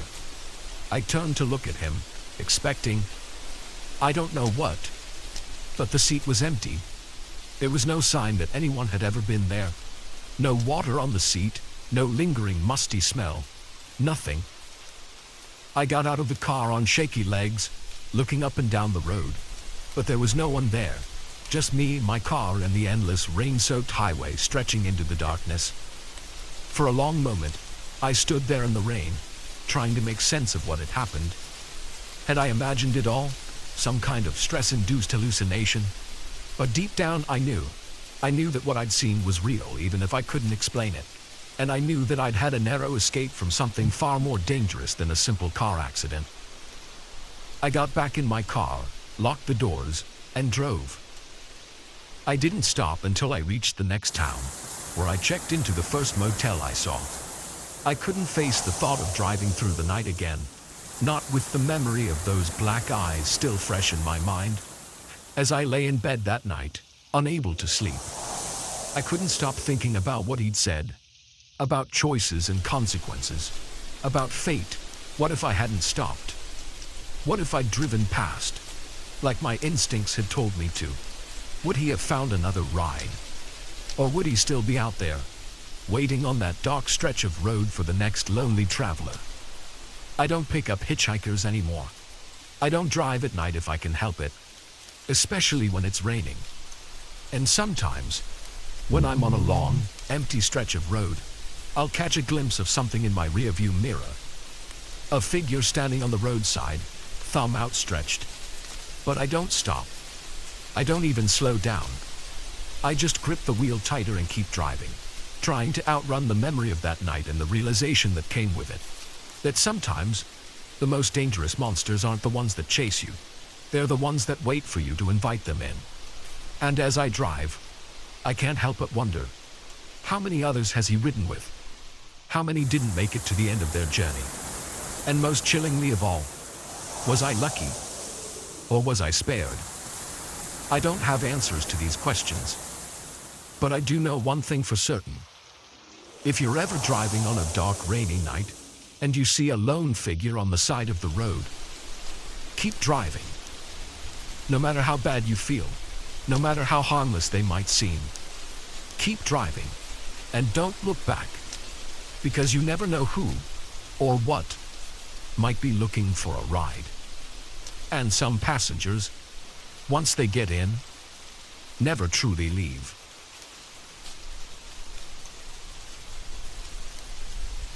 The first time I saw the money change hands, I knew I was in over my head. It wasn't much. Just a thick envelope passed discreetly between two men in suits.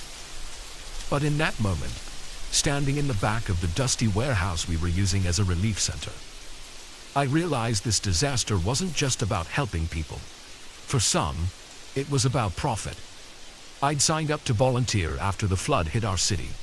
It was the worst natural disaster in decades, leaving thousands homeless and desperate for help. I wanted to do my part, to make a difference.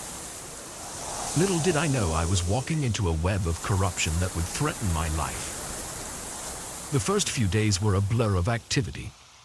I worked tirelessly, distributing food and supplies, helping people find shelter, doing whatever I could to ease the suffering around me. The work was exhausting, but fulfilling. I felt like I was making a real impact. It was about a week in when I started noticing things that didn't quite add up. Supplies that were logged as distributed but never seemed to leave the warehouse. Donations that came in but weren't recorded. And always, men in expensive suits walking around talking in hushed tones. At first, I tried to ignore it. I told myself I was imagining things. That in the chaos of disaster relief, some things were bound to slip through the cracks. But the nagging feeling in my gut wouldn't go away. Then came the night I stayed late, sorting through a new shipment of medical supplies. I was alone in the warehouse, or so I thought. I heard voices coming from the office in the back, angry whispers that grew louder as I listened. Curiosity got the better of me. I crept closer, careful to stay hidden behind stacks of boxes. Through the cracked door, I could see two men. One I recognized as John, the head of our relief organization, and the other, a city official I'd seen on the news. "This isn't enough," the official was saying, waving an envelope. "Do you know how many strings I had to pull to get those supplies diverted here?" John's face was red with anger. "It's all we can spare right now. You'll get the rest when we sell the next shipment." My blood ran cold. Sell the shipment? These were donations, meant for flood victims. How could they be selling them? I must have made a noise, because suddenly both men were looking towards the door. I ducked down, my heart pounding so loud I was sure they could hear it. "Check outside," I heard John say. "Make sure we're alone." I didn't wait to see if they found me. I ran as quietly as I could back to where I'd been working. I grabbed my bag and headed for the exit, trying to look casual even as panic clawed at my throat. I made it home that night, but sleep was impossible. My mind raced with what I'd discovered. This wasn't just petty theft or a minor corruption. This was organized, systemic fraud on a massive scale. And if they were willing to steal from disaster victims, what else were they capable of? The next day, I went back to work, determined to gather evidence. I couldn't just walk away. Not when so many people were suffering while these men lined their pockets. I started paying closer attention, making mental notes of discrepancies, even snapping a few discreet photos with my phone. For a week, I played the part of the dutiful volunteer while secretly documenting everything I could. I was careful, or so I thought. But in a place like that, with so much at stake, someone is always watching. It was Sarah who warned me first. She was another volunteer, young and idealistic like me. We'd become friends over long hours of work. She caught me after our shift, her eyes darting nervously. "Be careful," she whispered. "They're asking questions about you. I think they suspect something." I tried to brush it off, to reassure her everything was fine. But inside, my stomach churned with fear. That night, I decided it was time to go to the authorities. I had enough evidence to at least warrant an investigation. I never got the chance. The next morning, I arrived at the warehouse to find it swarming with police. For a moment, I felt a surge of hope. Had someone else come forward? Were they finally shutting this operation down? Then I saw John talking to the officers, pointing in my direction. Two policemen approached me, their faces grim. "Ma'am, we need you to come with us," one said. "We have some questions about some missing supplies." I was stunned. They were framing me. How could they have turned this around so quickly? I spent the next 12 hours in a small interrogation room, answering the same questions over and over. They showed me doctored logs with my signature, security camera footage that had been edited to show me taking boxes out to my car. It was all lies, but it was convincing.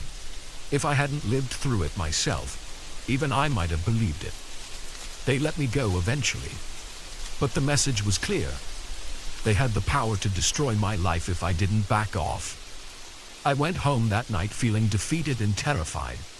What could I do against an organization with this much influence? But as I sat in my dark apartment, jumping at every sound, anger began to replace my fear. How dare they? How dare they steal from people who had lost everything? How dare they turn me into a criminal for trying to do the right thing? I knew I couldn't fight them alone. but maybe I didn't have to. I thought of Sarah, of the other volunteers who must have noticed something was wrong. And I thought of the flood victims, the ones who were suffering because of this corruption. I started reaching out, carefully at first. A whispered conversation here, a pointed question there. I found others who had seen things, who had suspicions but were too afraid to speak up. Together, we began to build a case. It wasn't easy. There were close calls, moments when I was sure we'd been discovered. Once, I came home to find my apartment had been ransacked. Another time, a car followed me for hours as I drove around the city. The fear was constant, a knot in my stomach that never quite went away. But we persevered. We gathered evidence, built a network of witnesses. And finally, after weeks of work, we took our case to the state authorities.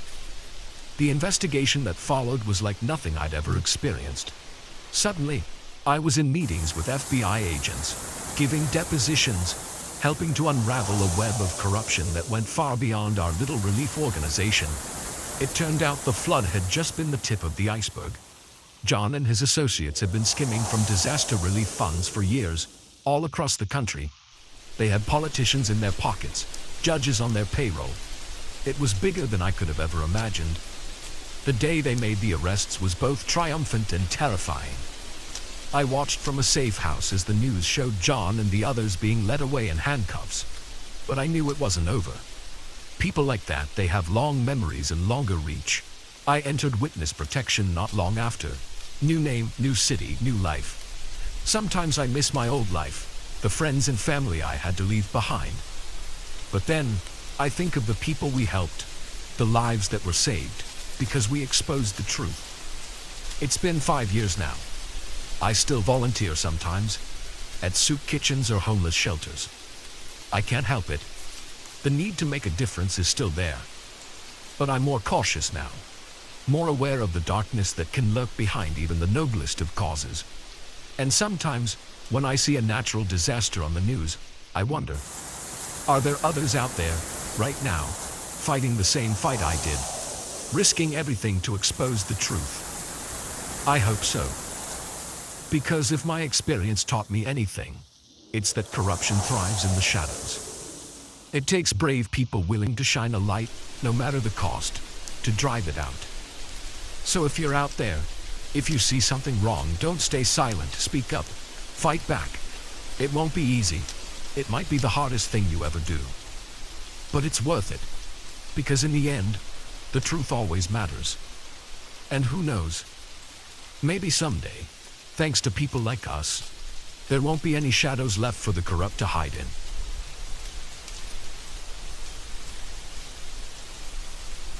The moment I stepped into that diner, I knew something was terribly wrong. The air was thick with tension, and every eye turned to me with a mix of suspicion and... was that fear? I should have turned around right then, gotten back in my car and driven until this godforsaken stretch of highway was just a bad memory. But I was tired, hungry, and my car was running on fumes. So I stayed. That was my first mistake. I'd been driving for hours, pushing through the night on my way cross-country for a new job. The highway had been empty for miles, nothing but darkness and the occasional flicker of my headlights catching a road sign. When I saw the neon glow of the diner sign ahead, it was like an oasis in the desert. Sally's Truck Stop. The sign proclaimed in flickering red letters, open 24 hours. I pulled into the nearly empty parking lot, my tires crunching on gravel. There were only 2 other vehicles, a beat-up pickup truck and a semi parked off to the side. As I cut the engine, the silence pressed in around me, broken only by the faint buzz of the neon sign. The bell above the door jingled as I entered, the sound oddly cheerful in the tense atmosphere. The diner looked like it hadn't been updated since the 1950s. Cracked vinyl booths, a scratched Formica counter, faded posters advertising brands that probably didn't exist anymore. There were only a handful of people inside. A weathered-looking trucker sat at the counter, hunched over a mug of coffee. In one booth, a young couple whispered intently to each other, their food untouched. And behind the counter stood a waitress who had to be in her 60s, her gray hair pulled back in a tight bun. "Sit anywhere you like, hun," she called out, her voice strained despite the friendly words. I slid into a booth, the vinyl squeaking beneath me. The waitress bustled over, notepad in hand. Up close, I could see the lines of stress etched into her face, the way her eyes darted nervously around the diner. "What'll it be?" she asked, pen poised. "Just coffee for now, thanks," I replied, "and maybe a menu." She nodded, turning away without another word. As she poured my coffee, I noticed her hands were shaking slightly. I was just about to ask if everything was okay when the bell above the door jingled again. The atmosphere in the diner, already tense, suddenly became electric. I turned to look and felt my blood run cold. 3 men had entered, all wearing dark clothes and grim expressions. The leader, a tall man with a scar running down his cheek, surveyed the diner with cold eyes. When his gaze landed on me, I felt a chill run down my spine. They took seats at the counter, and the waitress approached them, her movements stiff and robotic. "Evening, Sally," the scarred man said, his voice low and menacing. "A busy night?" Sally, apparently the owner as well as the waitress, managed a tight smile. "What can I get you boys?" "Oh, I think you know what we want," he replied, leaning in close. "It's the first of the month, after all." I couldn't hear Sally's response, but I saw her nod and disappear into the back. The 3 men turned their attention to the rest of us, their eyes predatory. "Evening, folks," the scarred man called out. "Don't mind us, just taking care of a little business."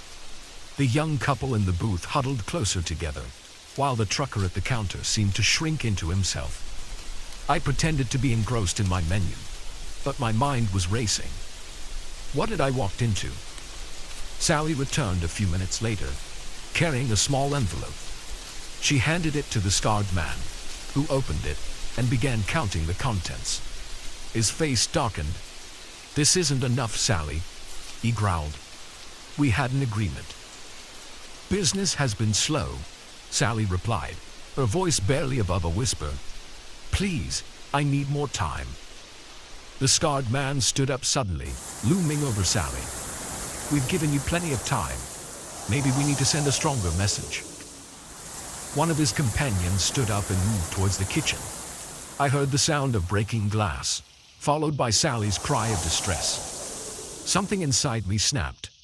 Maybe it was the exhaustion from the long drive or the tension in the air, or just a lifetime of watching bullies get away with this kind of thing.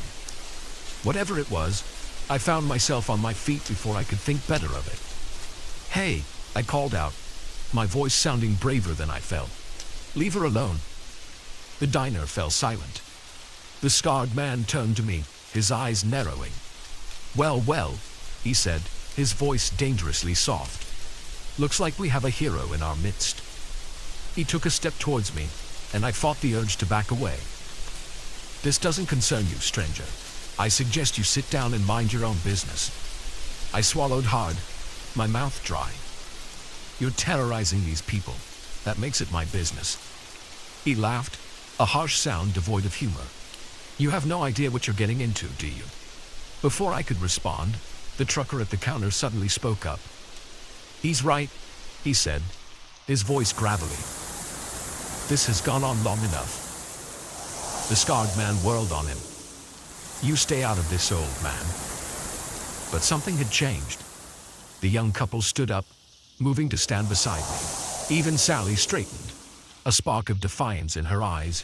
The scarred man looked around, suddenly realizing he was outnumbered. His companions shifted uneasily. "You're making a big mistake," he snarled. "All of you. We'll be back, and you'll regret this." With that, they stormed out, the bell jingling angrily as the door slammed behind them. For a moment, nobody moved. Then Sally burst into tears, the tension of the moment finally breaking. The trucker went to comfort her, while the young couple sagged against each other in relief. "Thank you," Sally said, wiping her eyes. "You don't know what you've done." Over the next hour, fueled by fresh coffee and slices of Sally's homemade pie, I learned the full story. The three men were part of a local gang that had been extorting businesses along this stretch of highway for years. Nobody had dared stand up to them before, too afraid of retaliation. But you showed us we can fight back, the trucker, whose name was Bill, said, clapping me on the shoulder. As the night wore on, more people arrived at the diner. Word had spread quickly about what had happened. There was a sense of cautious optimism in the air, a feeling that maybe things could change. When I finally left, the sun was just starting to peek over the horizon. Sally refused to let me pay, insisting my meal was on the house. The young couple, Tom and Sarah, pressed their phone numbers into my hand, telling me to call if I ever passed through again. As I pulled out of the parking lot, I saw Sally in my rearview mirror, waving goodbye. I waved back, a lump in my throat. I never did pass through that town again. My new job kept me busy and life has a way of moving on. But I often think about that night, about Sally and Bill and all the others. I wonder if things really did change, if they managed to break free from the gang's control. I hope they did. I hope that one moment of collective courage was enough to spark a real change. Because that's the thing about standing up to bullies. Sometimes, all it takes is one person to be brave, and others will find their courage too. And sometimes, on long drives late at night, I'll see a diner glowing in the distance. I'll think about pulling over, about walking into another moment that might change everything. I never do, of course. Lightning doesn't strike twice, as they say. But I smile, remembering that night, remembering that sometimes the most extraordinary things can happen in the most ordinary places. And I drive on, carrying with me the memory of the night I stumbled into a small-town drama and, just maybe, helped change the course of history. Even if it was just the history of one little diner on a lonely stretch of highway.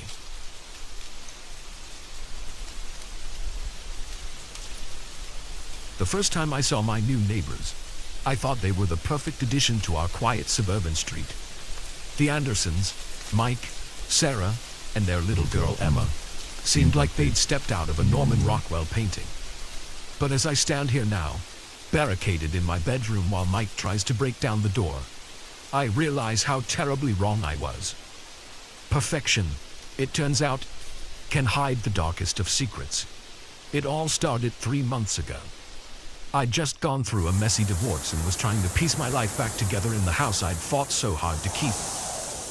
The moving truck pulled up next door on a sunny Saturday morning, and I watched from behind my curtains as the Andersons unloaded their life into the house that had stood empty for nearly a year. Mike was tall and handsome, with a friendly smile that crinkled the corners of his eyes. Sarah was petite and pretty, her blonde hair pulled back in a neat ponytail, and little Emma, no more than 5 or 6, skipped along behind them, clutching a stuffed rabbit. I'll admit, I was envious.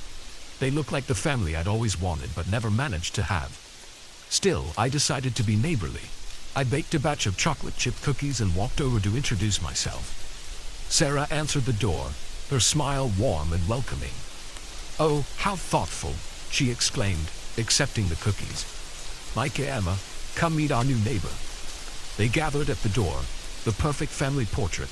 Mike shook my hand firmly. "It's great to meet you," he said. "We're looking forward to becoming part of the community." Emma peeked out from behind her mother's legs, shy but curious. I knelt down to her level. "Hi there, Emma. I like your rabbit. Does he have a name?" She nodded solemnly. "Mr. Flopsy," she whispered. I couldn't help but smile. He seemed so normal, so nice. How could I have known what lay beneath the surface? Over the next few weeks, the Andersons integrated seamlessly into the neighborhood. Sarah joined the local book club. Mike volunteered to coach the Little League team. They hosted a backyard barbecue that the whole street attended. Everyone loved them. I found myself spending more and more time with Sarah. She'd invite me over for coffee in the mornings after Mike left for work and Emma was at school. We'd sit in her immaculate kitchen, gossiping and laughing like old friends. I'm so glad we moved here. Sarah confided one morning, her hands wrapped around a steaming mug. It's just what we needed after everything. I raised an eyebrow, curious. Oh, did something happen at your old place? A shadow passed over her face, so quickly I almost missed it. Oh, you know how it is. Sometimes you just need a fresh start. I nodded, not wanting to pry. We all had our secrets after all. But as the weeks went on, I started noticing things. Little things at first, easily explained away. The way Sarah would flinch if Mike moved too suddenly. The times I'd hear raised voices from next door late at night. How Emma seemed to grow quieter, more withdrawn. I tried to convince myself I was imagining things, projecting my own failed marriage onto their seemingly perfect one. But the signs kept piling up. One afternoon, I was in my garden when I heard a crash from the Andersons' house, followed by Sarah's muffled cry. I froze, trowel in hand, listening intently. There was silence for a moment. Then the sound of Mike's voice, too low for me to make out the words. Sarah didn't make another sound. I debated with myself for a long time that night. Should I say something? Do something? But what if I was wrong? What if I ruined this family over a misunderstanding? In the end, I decided to talk to Sarah. I invited her over for coffee the next morning, determined to broach the subject gently. She showed up with a bruise on her cheek, poorly concealed by makeup. "Sarah," I said softly, "what happened?" She touched her cheek self-consciously. "Oh, I'm such a klutz." Walked right into the kitchen cabinet. I took a deep breath. "Sarah, I heard something yesterday. Are you sure everything's okay?" Her eyes widened, a flicker of fear passing through them before her expression smoothed out. "Of course," she said, her voice overly bright. "Everything's fine. Mike and we're very happy." I wanted to push further, but the look in her eyes stopped me. She wasn't ready to talk. I couldn't force her. After that, things changed. Sarah stopped inviting me over. When we passed on the street, her smile seemed strained, and Mike started watching me. I'd catch him staring from across the street, his eyes cold and calculating. I knew I should have done something then. Called the police, or a domestic violence hotline, something. But I was a coward. I told myself it wasn't my business, that I could be misreading the situation. Until the night I heard Emma screaming. It was past midnight. I'd been having trouble sleeping and was sitting by my bedroom window when I heard it. A child's terrified shriek, quickly muffled. I was out of my house and pounding on their door before I even realized what I was doing. Mike answered, his hair mussed, eyes blazing with barely contained rage. "What?" he snarled. I heard, "Is Emma okay?" I stammered. His expression shifted, a mask of concern sliding into place. "Emma had a nightmare," he said smoothly. "Everything's fine. Go home." But over his shoulder, I saw Sarah. Her eye was swollen shut, blood trickling from her split lip. Our eyes met for a brief moment, and I saw a desperate plea in her gaze. "I'm calling the police," I said, my voice shaking. Mike's facade cracked. "You're not calling anyone," he growled, advancing on me. I turned to run, but he was faster. His hand closed around my arm, yanking me into the house. The door slammed shut behind us. What followed was a nightmare. Mike raged, alternating between threats and attempts to convince me I was imagining things. Sarah huddled in the corner, cradling Emma, both of them trembling. I managed to break free, to lock myself in the guest bedroom. I fumbled for my phone, thanking God I'd slipped it into my robe pocket. The 911 operator's voice was calm, reassuring. "Help was on the way," she said. "Just hold on." But Mike was at the door now, pounding, screaming. The wood was beginning to splinter. And so here I am, waiting, praying. The blue and red lights are flashing outside now. I can see them through the window. But will they get here in time? The door gives way with a final, terrible crack. Mike bursts in, his eyes wild, a kitchen knife clutched in his hand. Time seems to slow down. I see the knife arcing towards me. I hear Sarah screaming from somewhere in the house. And then, suddenly, there are more voices, shouts of, "Police, freeze." Mike's expression changes, confusion replacing rage. The knife clatters to the floor, and then he's on the ground, officers swarming over him. The next few hours pass in a blur. Statements are taken. Sarah and Emma are led out, wrapped in blankets, to waiting ambulances. Mike is put into the back of a police car, his face a mask of cold fury as he stares at me through the window. As dawn breaks, a kind-faced officer approaches me. "You did the right thing," she says gently. "You probably saved their lives." But as I watch Sarah and Emma drive away, as I think about the months of abuse I suspected, but did nothing about, I don't feel like a hero. I feel like I should have done more, sooner. The officer must see something in my expression. "Hey," she says, "don't blame yourself. The important thing is, you acted when it mattered most." I nod, but the guilt still gnaws at me. As I walk back to my house, I realize nothing will ever be the same. The illusion of suburban tranquility has been shattered. In the coming days, I learn more about the Andersons' past, the previous towns they'd fled from, the trail of suspicion and fear they'd left behind. I wonder how many other neighbors had seen the signs and looked away. Sarah and Emma don't come back to the house. I hear they've gone to stay with Sarah's sister in another state. I hope they find peace, find a way to heal. As for me, I'm left with the knowledge that evil can hide behind the most normal of facades, that sometimes being a good neighbor means being willing to step in, to risk everything to help someone in need.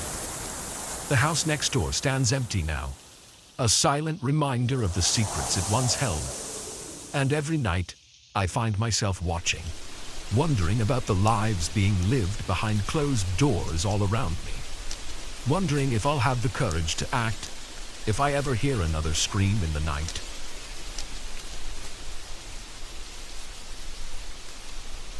The moment I saw the glint of metal in his hand, I knew I'd made a terrible mistake. This wasn't just another house showing gone wrong. This was a trap, and I'd walked right into it. As the man's cold eyes locked onto mine, I realized with horrifying clarity that I might not make it out of this empty house alive. It had started like any other day in my life as a real estate agent. I'd been in the business for over a decade, and while I'd had my share of odd clients and creepy houses, nothing had prepared me for what was about to unfold. The call came in just as I was about to head home for the day. A man, his voice gravelly and impatient, insisted on seeing a property immediately. It was a bit unusual, sure, but not unheard of. Sometimes, serious buyers operated on tight schedules, and in this market, you didn't turn down potential sales. "I understand it's late," he'd said, "but I'm only in town for the night. I'm very interested in the property on Elm Street, the old Victorian. I'd make it worth your while." I hesitated, glancing at the darkening sky outside my office window. It was already past 7 p.m., and the house in question was on the outskirts of town, perhaps in a rather isolated area. But the promise of a hefty commission overrode my initial reluctance. "All right," I agreed. "I can meet you there in about 30 minutes. Is that okay?" "Perfect," he replied, a hint of something I couldn't quite identify in his tone. "I'll see you then." As I drove to the property, a sense of unease began to creep over me. The old Victorian house on Elm Street had been on the market for months. It was a beautiful property, but its remote location and the persistent rumors that it was haunted had scared off most potential buyers. I'd shown it a few times during the day, but never at night.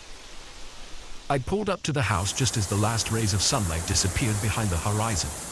The Victorian loomed before me, its windows dark and empty, like soulless eyes staring down at me. I suppressed a shiver as I got out of my car. There was no other vehicle in sight. I checked my watch. I was right on time. Perhaps the client was running late. I decided to wait by the front door, keys in hand. 5 minutes passed, then 10. I was just about to call it quits when a figure emerged from the shadows at the side of the house. He was tall, dressed all in black, his face obscured by the brim of a hat. "Mr. Johnson," I called out, remembering the name he'd given on the phone. He nodded, stepping closer. "Sorry, I'm late. I was just admiring the grounds." Something about his voice had changed. It was softer now, almost gentle, but with an undercurrent that set my nerves on edge. But I pushed the feeling aside. After all, this was just another client, just another showing. I forced a smile and turned to unlock the door. "Well, shall we begin the tour?" The house was even creepier on the inside. Our footsteps echoed in the empty rooms, and shadows danced on the walls in the beam of my flashlight. I began my usual spiel about the property's features, trying to inject some enthusiasm into my voice. Mr. Johnson followed silently behind me, showing little reaction to anything I said. His lack of questions or comments was unusual, but I chalked it up to the late hour and pressed on with the tour. It wasn't until we reached the master bedroom on the second floor that things took a turn. I was midway through describing the original hardwood floors when I realized Mr. Johnson was no longer behind me. I turned, my flashlight beam sweeping across the room, and found him standing by the door that was now closed. "Mr. Johnson," I said, unable to keep the tremor out of my voice, "is everything all right?" He smiled, then, a cold, mirthless expression that turned my blood to ice. "Oh yes. Everything is just fine. But I'm afraid there's been a bit of a misunderstanding. You see, I'm not here to buy this house." My heart began to race. I don't understand. Why are we here then?" He took a step towards me, and that's when I saw it. The metallic glint of a knife in his hand. "We're here because this is where it needs to happen, where you need to disappear." Terror gripped me as the full reality of my situation sank in. I was alone in an empty house with a madman, and no one knew where I was. I'd walked right into his trap. My mind raced, searching for a way out. The window, too high, and likely painted shut in this old house. The door, he was blocking it. I began to back away, my eyes never leaving the knife. "Please," I stammered, "you don't have to do this. I won't tell anyone. Just let me go." He laughed, a chilling sound that echoed in the empty room. "Oh, I'm afraid I do have to do this. You see, you're not the first, and you won't be the last. It's nothing personal, really. You're just convenient." As he spoke, he advanced slowly, like a predator toying with its prey. I kept backing up until I felt the cold wall behind me. I was cornered. In that moment, as I stared into the eyes of a killer, my life didn't flash before my eyes like they say it does. Instead, my mind filled with regrets. Regrets for not trusting my instincts, for coming to this God-forsaken house alone at night, for being so driven by the prospect of a sale that I ignored all the warning signs.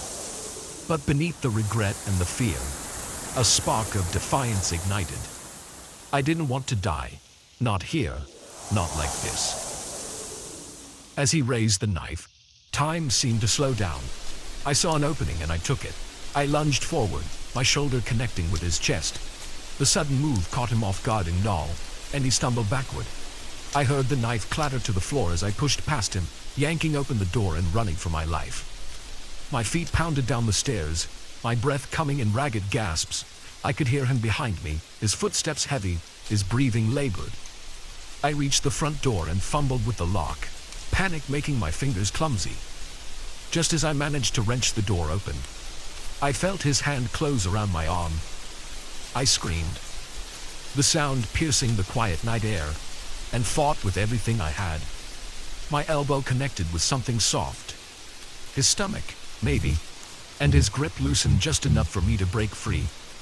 I ran into the night, not daring to look back.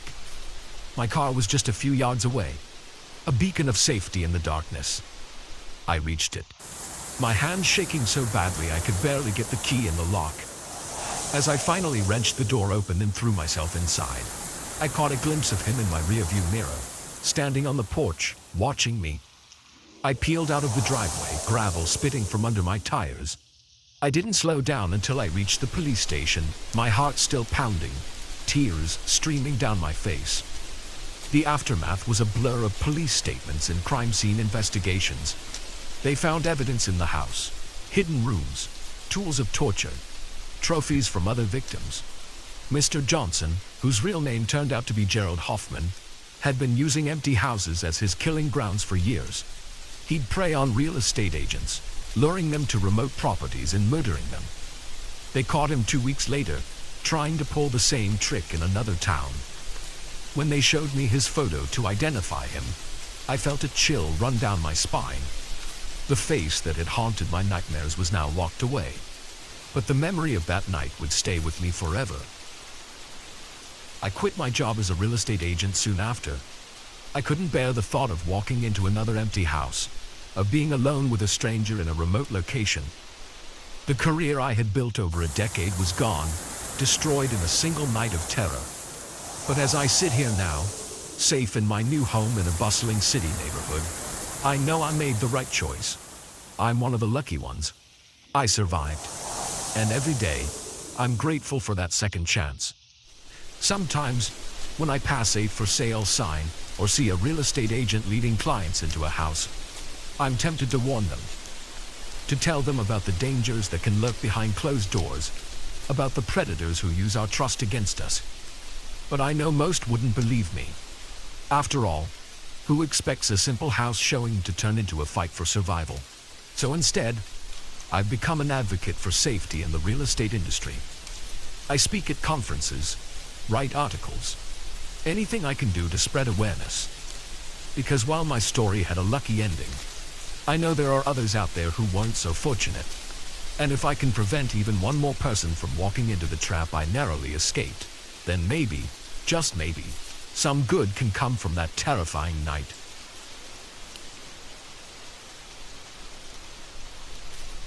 The first twig snap could have been anything. A deer, a raccoon, the wind. But the second one, followed by the unmistakable sound of hushed voices, sent a chill down my spine. We weren't alone in these woods, and whoever was out there wasn't here for a friendly campfire chat. It was supposed to be a relaxing weekend getaway. Just me, my girlfriend Sarah, and our friends Mike and Lisa, escaping the city for a few days of peace and quiet in the mountains. We'd found this little cabin on some obscure rental site, remote, rustic, and far from the usual tourist trails. Perfect, we thought, for getting away from it all. The drive up had been full of laughter and excitement.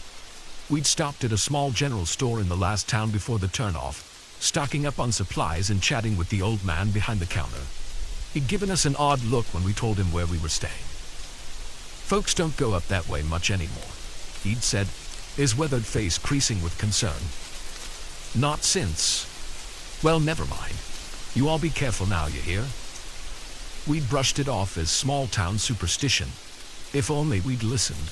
The cabin was everything the listing had promised. A cozy 2-bedroom nestled in a clearing, surrounded by towering pines.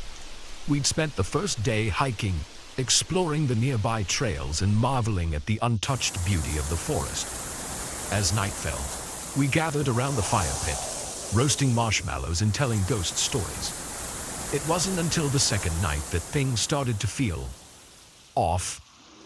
I was the first to notice it. A feeling of being watched that made the hair on the back of my neck stand up.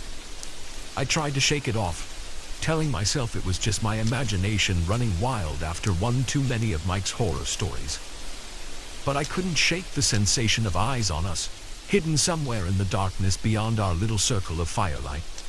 "Hey," I said, trying to keep my voice casual. "Does anyone else feel like, I don't know, like we're being watched?" Sarah laughed, but it sounded forced. Don't tell me Mike's stories are getting to you too. But I saw the way her eyes darted to the tree line, the tension in her shoulders. She felt it too. Mike stood up, puffing out his chest in an exaggerated show of bravery. All right? Who's out there? Come on out, you big scary monster. His shout echoed through the trees, answered only by the crackle of our fire and the distant hoot of an owl. For a moment, we all held our breath, waiting. Then Lisa screamed. We all whirled to look where she was pointing. There, just at the edge of the firelight, stood a figure. Tall, unnaturally still, its features hidden in shadow. For a heartbeat, nobody moved. Then the figure turned and melted back into the darkness of the forest. Panic erupted. Lisa was sobbing, clinging to Mike. Sarah had grabbed my arm so tight it hurt. What the hell was that? Mike's voice was high, all pretense of bravery gone. I don't know, I said, my mouth dry. But I think we should get inside, now. We doused the fire and hurried into the cabin, locking the door behind us. Sleep was out of the question. We huddled in the living room, jumping at every creak of the old wooden structure, every whisper of wind through the trees outside. Maybe it was just a hiker, Sarah suggested, her voice trembling. Someone who got lost and was attracted by our fire. Then why didn't they say anything? Lisa countered. Why just stand there? Nobody had an answer for that.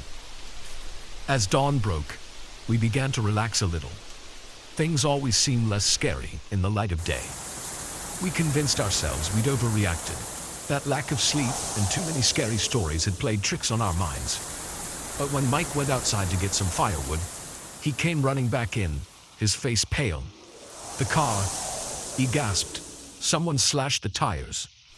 We ran out to look. Sure enough, all 4 tires were flat. Deep gashes in the rubber. This was no accident, no random act of vandalism. This was deliberate. We need to get out of here, Sarah said, her voice shaking. We need to call for help. But when I pulled out my phone, there was no signal. None of us had service.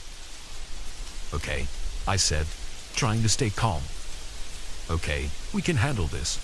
The general store. It's 10 miles back down the road. We can walk it in a few hours. Nobody looked thrilled at the idea of a long hike, but it was our only option. We packed some supplies and set out, the morning sun doing little to warm the chill of fear that had settled over us. We'd been walking for maybe an hour when we heard it, the snap of a twig behind us. We all froze, slowly turning to look. Nothing. Just trees and underbrush. But I could have sworn I saw a movement, just for a second, like something ducking behind a tree. We need to move faster, I said, my voice low and urgent. We picked up the pace, no longer talking, each of us straining our ears for any sound of pursuit. The forest, which had seemed so beautiful and peaceful just yesterday, now felt oppressive, full of hidden dangers.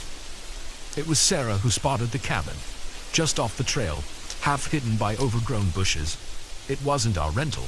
This one was older, more run down, but it was shelter, and right now, that's all we cared about.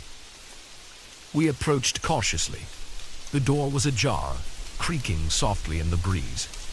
Inside it was dark and musty, years of neglect evident in the thick layer of dust covering everything.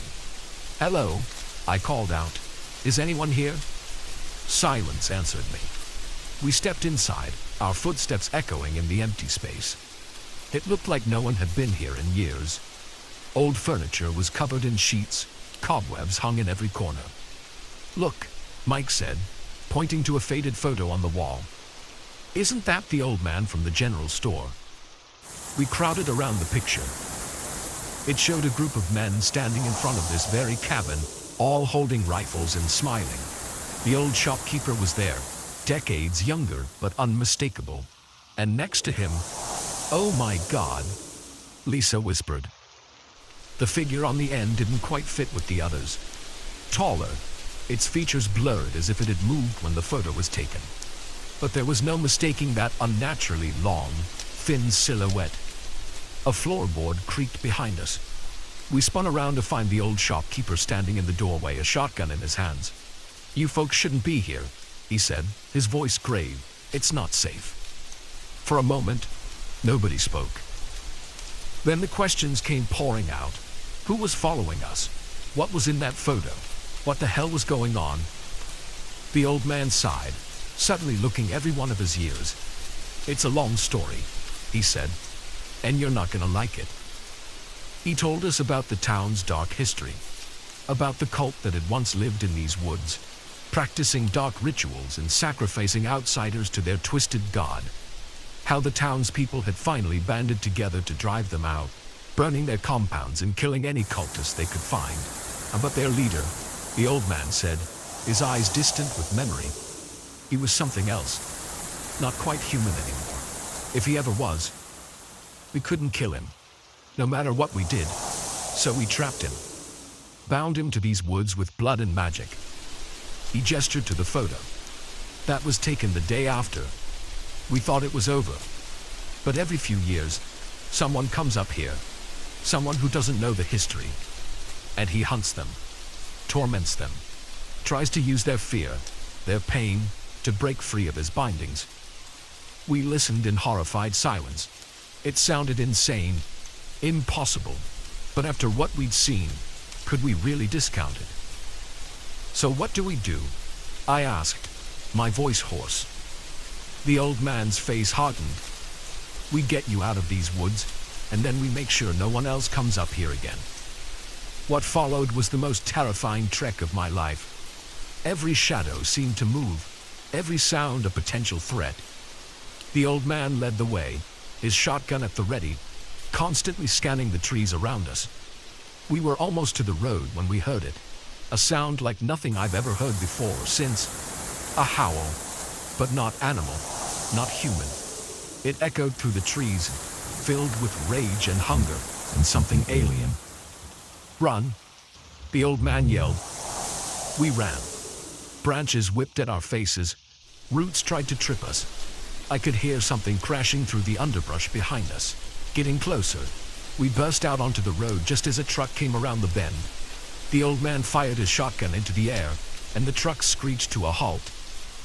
Get in, he shouted at us. Go, now.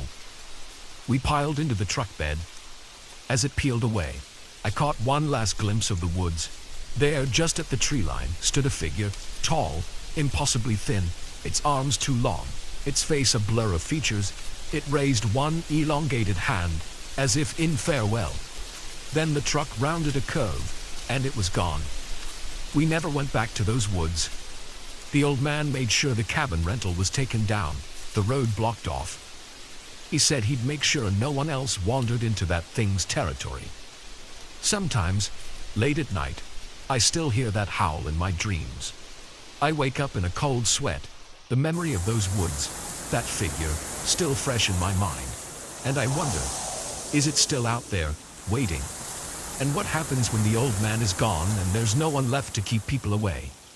I pray I never have to find out.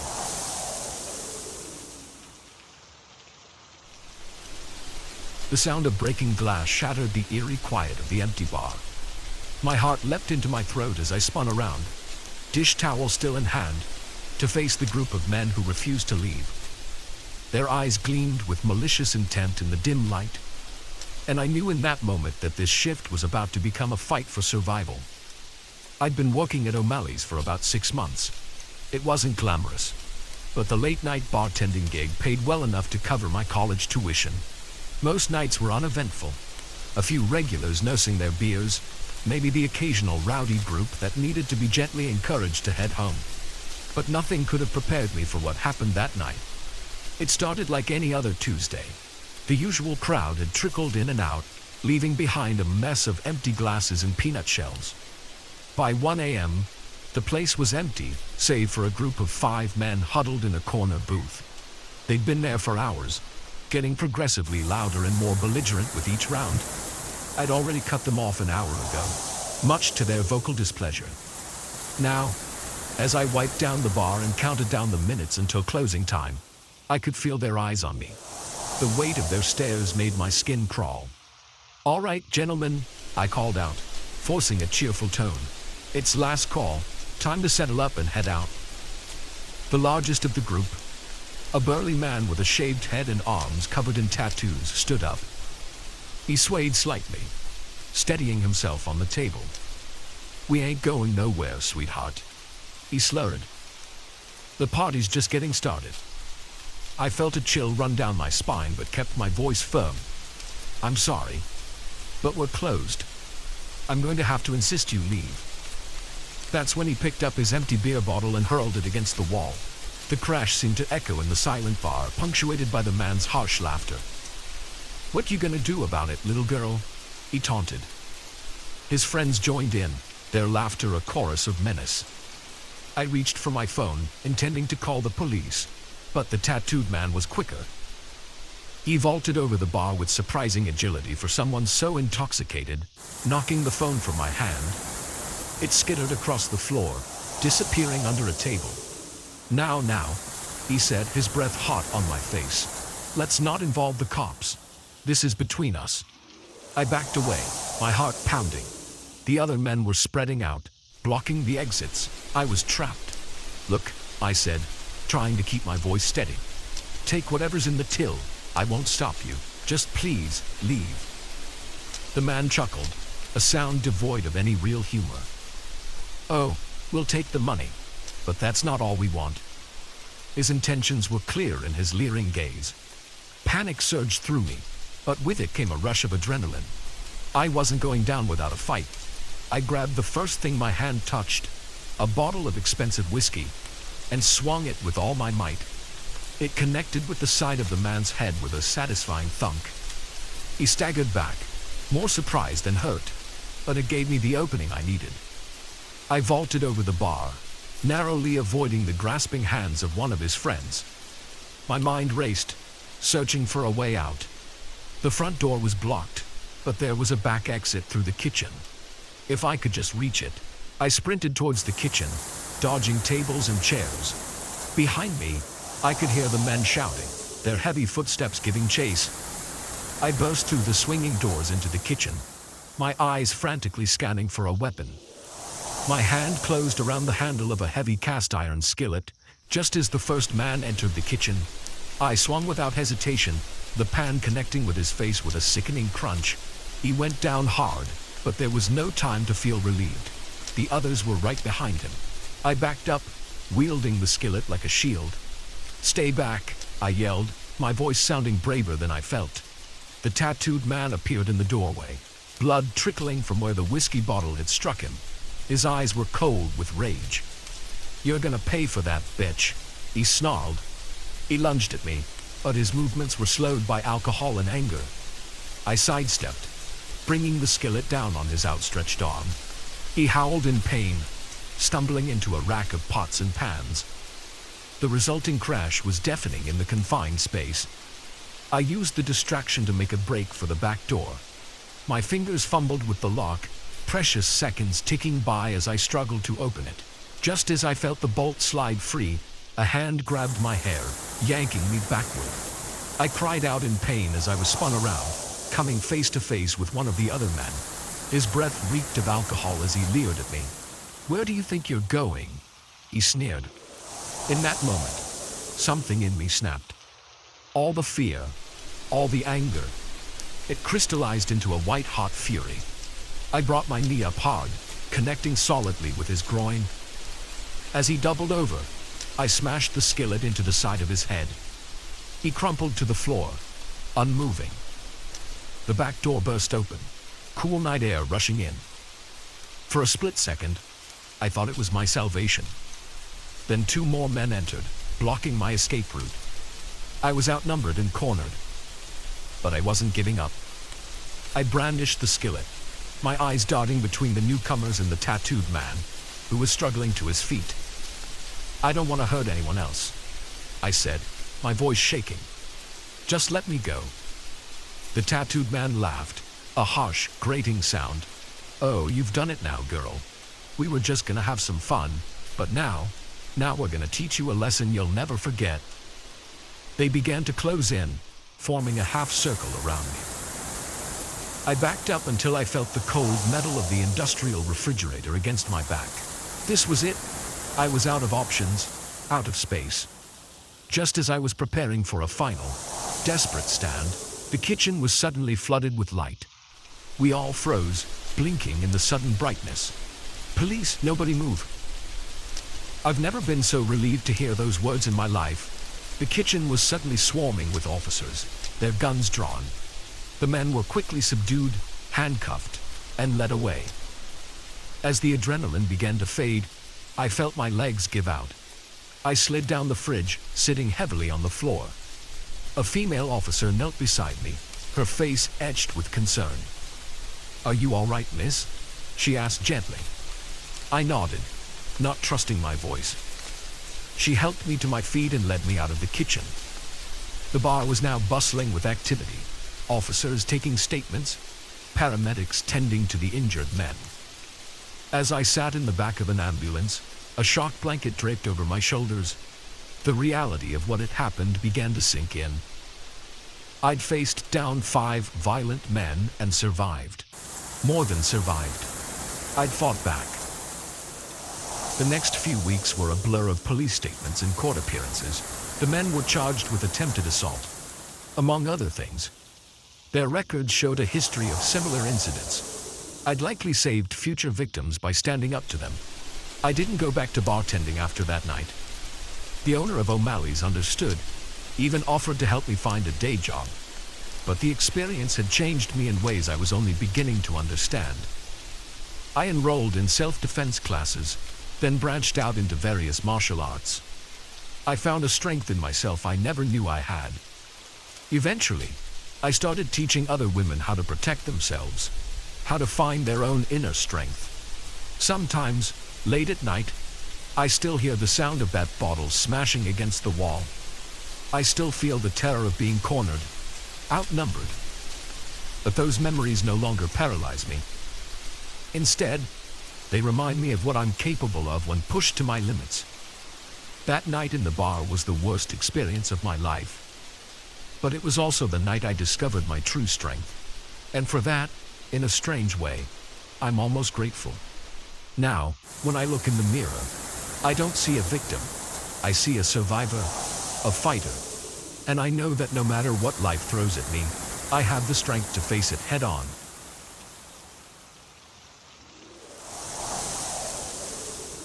The moment I heard the first twig snap, I knew I wasn't alone. The forest, which had seemed so peaceful just moments ago, suddenly felt sinister. As darkness fell and unfamiliar voices echoed through the trees, I realized with growing horror that I wasn't just lost, I was being hunted. It was supposed to be a simple day hike.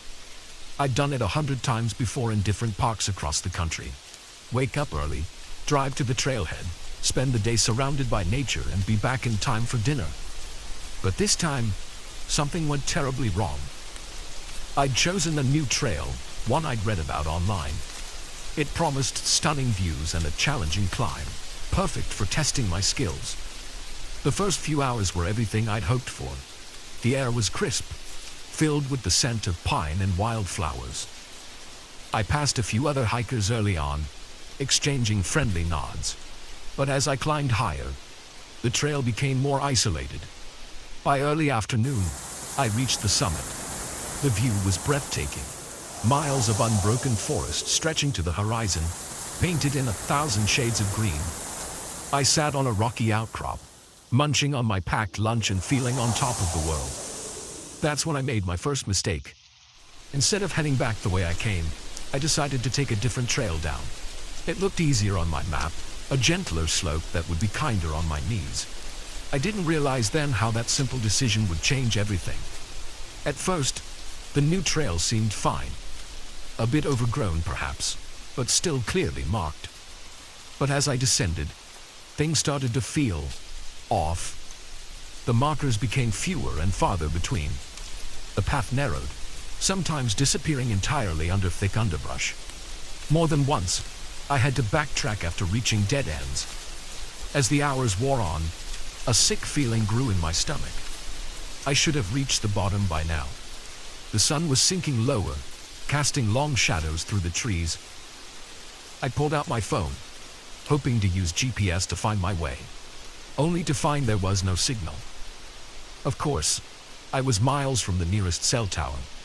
Panic started to set in. I was lost, alone in an unfamiliar forest with night approaching. I took a deep breath, trying to stay calm.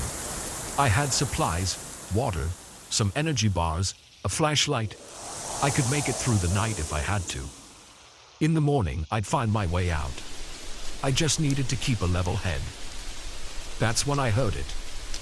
A voice, distant but clear, calling out. "Hello? Is someone there?" Relief washed over me. Other hikers, they must be lost too. Maybe together we could find our way back. "Hey!" I shouted back. "I'm over here. I'm lost." Silence for a moment. Then another voice, closer this time. "We hear you. Stay where you are. We're coming." I waited, heart pounding with a mixture of fear and hope. The voices grew closer, and I could hear the sound of people moving through the underbrush. But as they approached, something felt wrong. The way they were calling to each other, it didn't sound like lost hikers.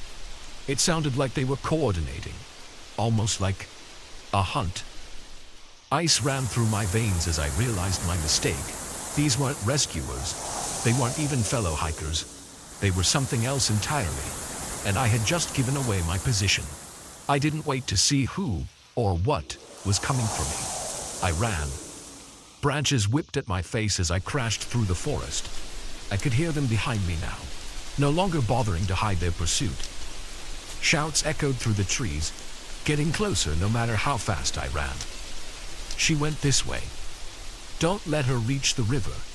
Spread out, cut her off." River? What river? I hadn't seen any river on my map. But right now, a river sounded like salvation. If I could reach it, maybe I could follow it downstream, find help. I ran blindly, my lungs burning, heart pounding in my ears. The light was fading fast now, the forest around me turning into a maze of shadows. More than once I stumbled, barely catching myself before I fell. And still they came, always behind me, always getting closer. Just when I thought I couldn't run another step, I heard it, the faint sound of rushing water. The river. I pushed myself harder, hope giving me a final burst of speed. I burst out of the tree line onto a rocky bank. The river stretched before me, wide and fast-flowing. Too wide to cross safely, especially in the growing darkness. But it was my only chance. I was about to plunge in when a voice rang out, closer than ever. "Stop right there." I spun around. A man emerged from the trees, then another and another. Soon I was surrounded by a group of men, all dressed in dark clothing, all carrying. Were those guns? Well, one of them said, stepping forward. He seemed to be the leader, older than the others, with a face weathered by years in the outdoors. "Looks like we caught ourselves a lost little lamb." "Please," I gasped, still trying to catch my breath. "I'm just a hiker. I got lost. I don't want any trouble." The man laughed, a cold sound that sent chills down my spine. "Oh, you're in trouble, all right. You see, these are our woods, and we don't take kindly to trespassers." "I didn't know," I said, my mind racing. "I'll leave. Just let me go, and I'll never come back." He shook his head, a cruel smile playing on his lips. "I'm afraid it's not that simple. You see, we have a tradition in these parts, a way of dealing with folks who wander where they don't belong." The other men were closing in now, forming a tight circle around me. I could see the excitement in their eyes, the anticipation. This was a game to them, and I was the prey. "What do you want from me?" I asked, hating how my voice trembled. The leader's smile widened. "We're going to give you a sporting chance, a head start if you will. You run and we hunt. If you can make it out of these woods by sunrise, you're free to go. If not..." He left the sentence unfinished, but his meaning was clear. I looked around desperately, searching for a way out. But there was nowhere to go. The men blocked the way back into the forest, and behind me was the river. Too wide, too fast, too dangerous. "You have 1 minute," the leader said, checking his watch. I suggest you make it count. For a moment, I stood frozen, unable to believe this was happening. Then survival instinct kicked in. I turned and ran, not towards the forest where they could easily track me, but along the riverbank. If I could just find a narrower spot, maybe a bridge. Behind me, I heard the leader's voice calling out like this was some sort of demented party game. Ready or not, here we come. I ran like I've never run before. The rocky bank was treacherous in the darkness, and more than once I nearly pitched into the rushing water. But fear drove me on, the sound of pursuit spurring me to impossible speeds. I don't know how long I ran. Time lost all meaning in the darkness, measured only by the pounding of my heart and the ragged gasps of my breathing. Sometimes I thought I heard them right behind me. Other times the forest seemed eerily silent. As I rounded a bend in the river, I saw it, a fallen tree, creating a makeshift bridge across the water. It was risky, the trunk slick with moss and spray from the river. But it was my only chance. I scrambled onto the log, inching my way across. The river roared beneath me, ready to sweep me away if I made one wrong move. I was halfway across when I heard shouts from the bank. They'd found me. A gunshot rang out, splintering the wood near my feet. I froze for a second, then forced myself to keep moving. Another shot, closer this time. They were trying to scare me, to make me fall. With a final desperate lunge, I made it to the other side. I allowed myself one glance back. The men were gathered on the opposite bank, the leader watching me with a mixture of anger and grudging respect. This isn't over, he shouted over the roar of the river. These woods go on for miles. You'll never make it out by sunrise. But I was already running again, plunging into the unknown forest on this side of the river. He was right. I had no idea where I was, no idea if I was even running in the right direction. But I had to try. The rest of the night was a blur of fear and exhaustion. I ran until I couldn't run anymore, then walked, then crawled. Every sound made me jump, certain they had somehow crossed the river and found me again. As the sky began to lighten with the first hints of dawn, I finally broke through the tree line. A road stretched before me, empty in the early morning light. I wanted to cry with relief. A car appeared in the distance. I waved my arms frantically, probably looking like a madwoman. The car slowed, then stopped. An old man peered out at me, concern etched on his face. "Are you all right, miss?" he asked. I opened my mouth to explain, but no words came out. How could I possibly describe what I'd been through? In the end, I simply shook my head. "Let's get you to the hospital," he said gently, opening the passenger door. As we drove away, I watched the forest recede in the side mirror. Somewhere in those woods, a group of men were probably realizing their prey had escaped. I shuddered, wondering how many others hadn't been so lucky. I never went hiking alone again after that night. But sometimes, when I see a trailhead leading into dense woods, I think about those men. And I wonder if they're still out there, waiting for the next unsuspecting hiker to stumble into their twisted game.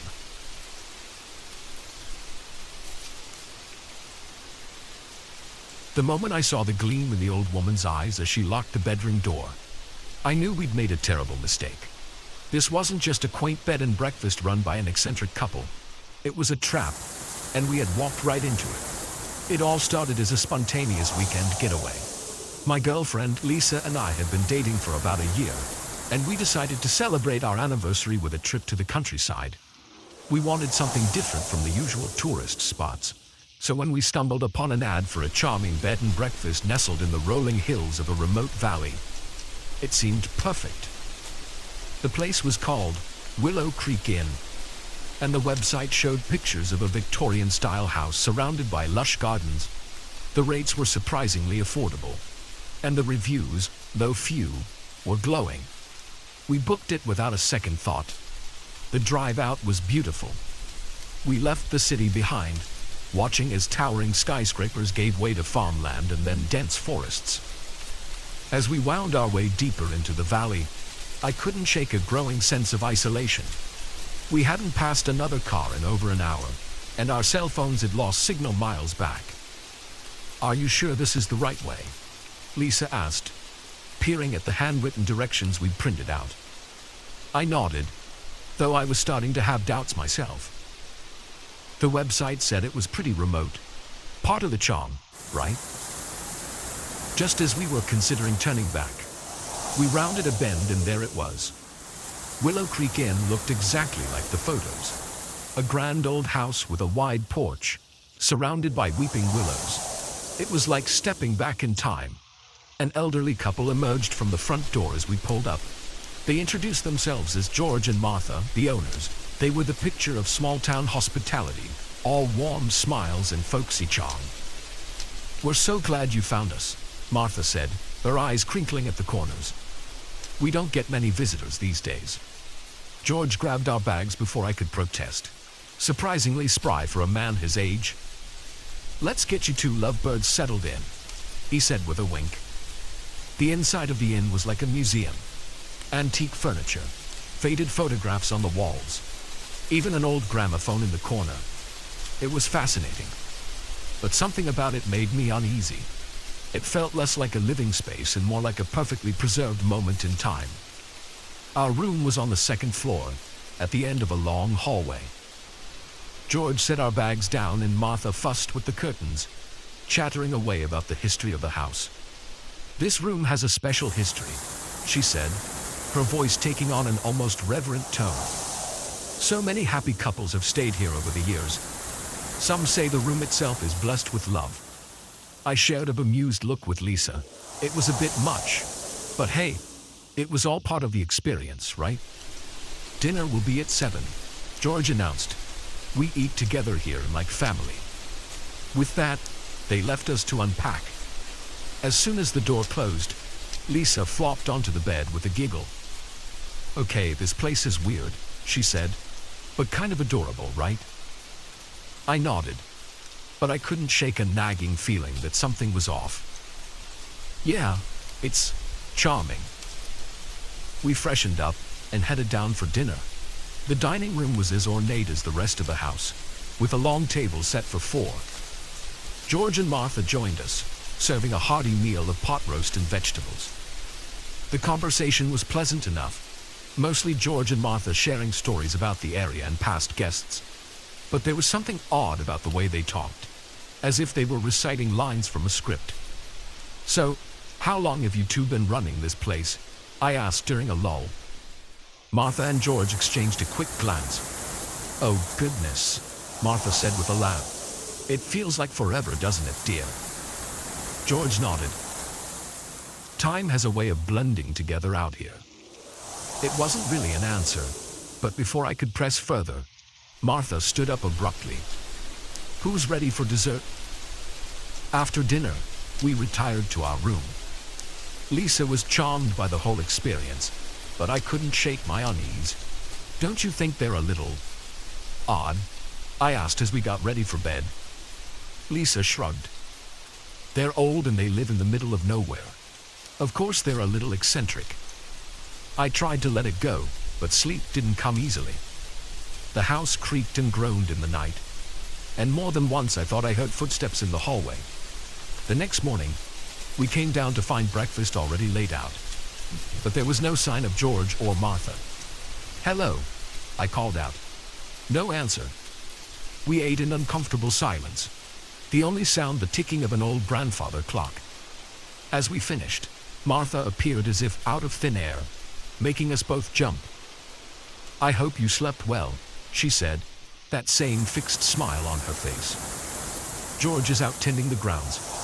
I thought perhaps you'd like a tour of the house." The tour was unsettling. Every room seemed frozen in time, perfectly preserved but untouched. And Martha's commentary was strange, talking about past guests as if they were still here. "This was little Timmy's favorite spot," she said, gesturing to a window seat. "He would sit here for hours, watching for his parents to return." "Was Timmy another guest?" Lisa asked. Martha's smile faltered for just a moment.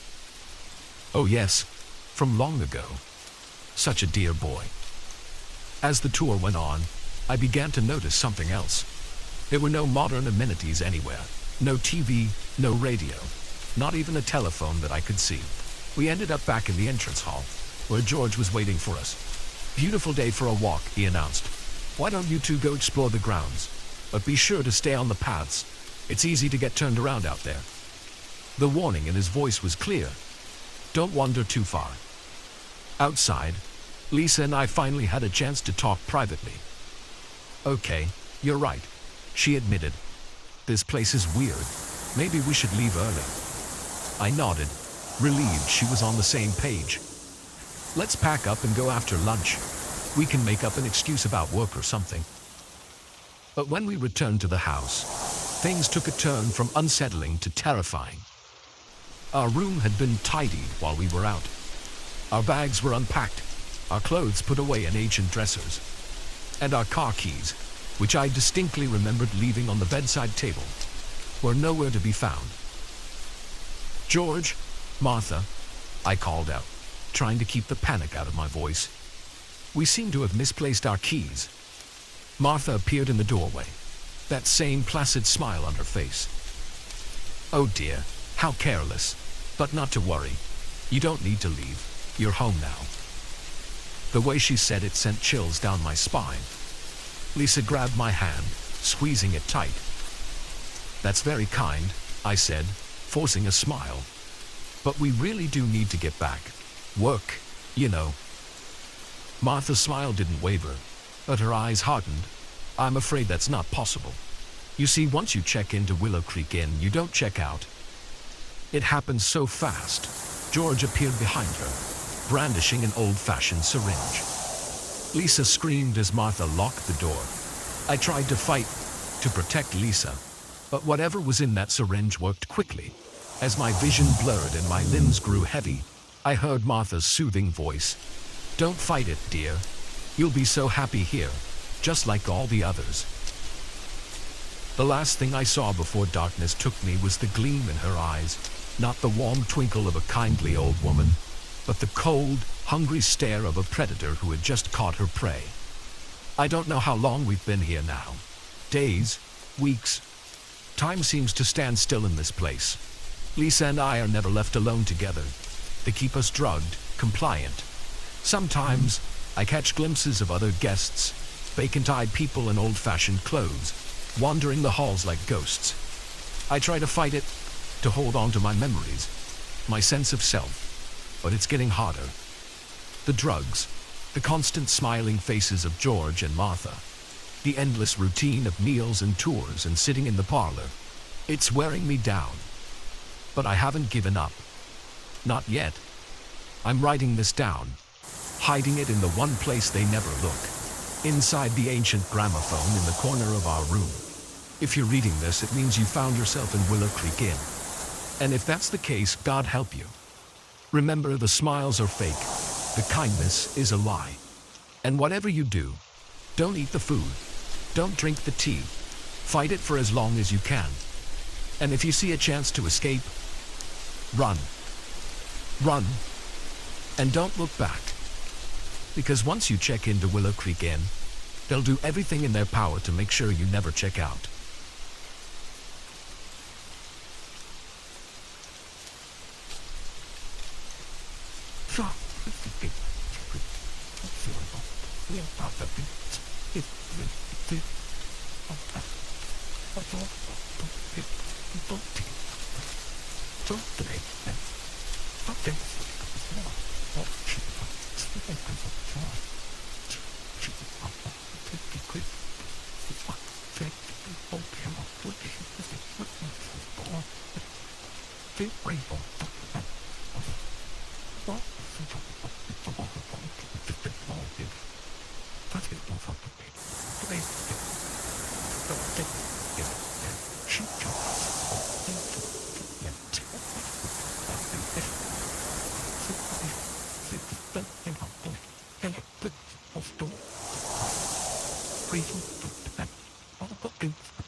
Okay.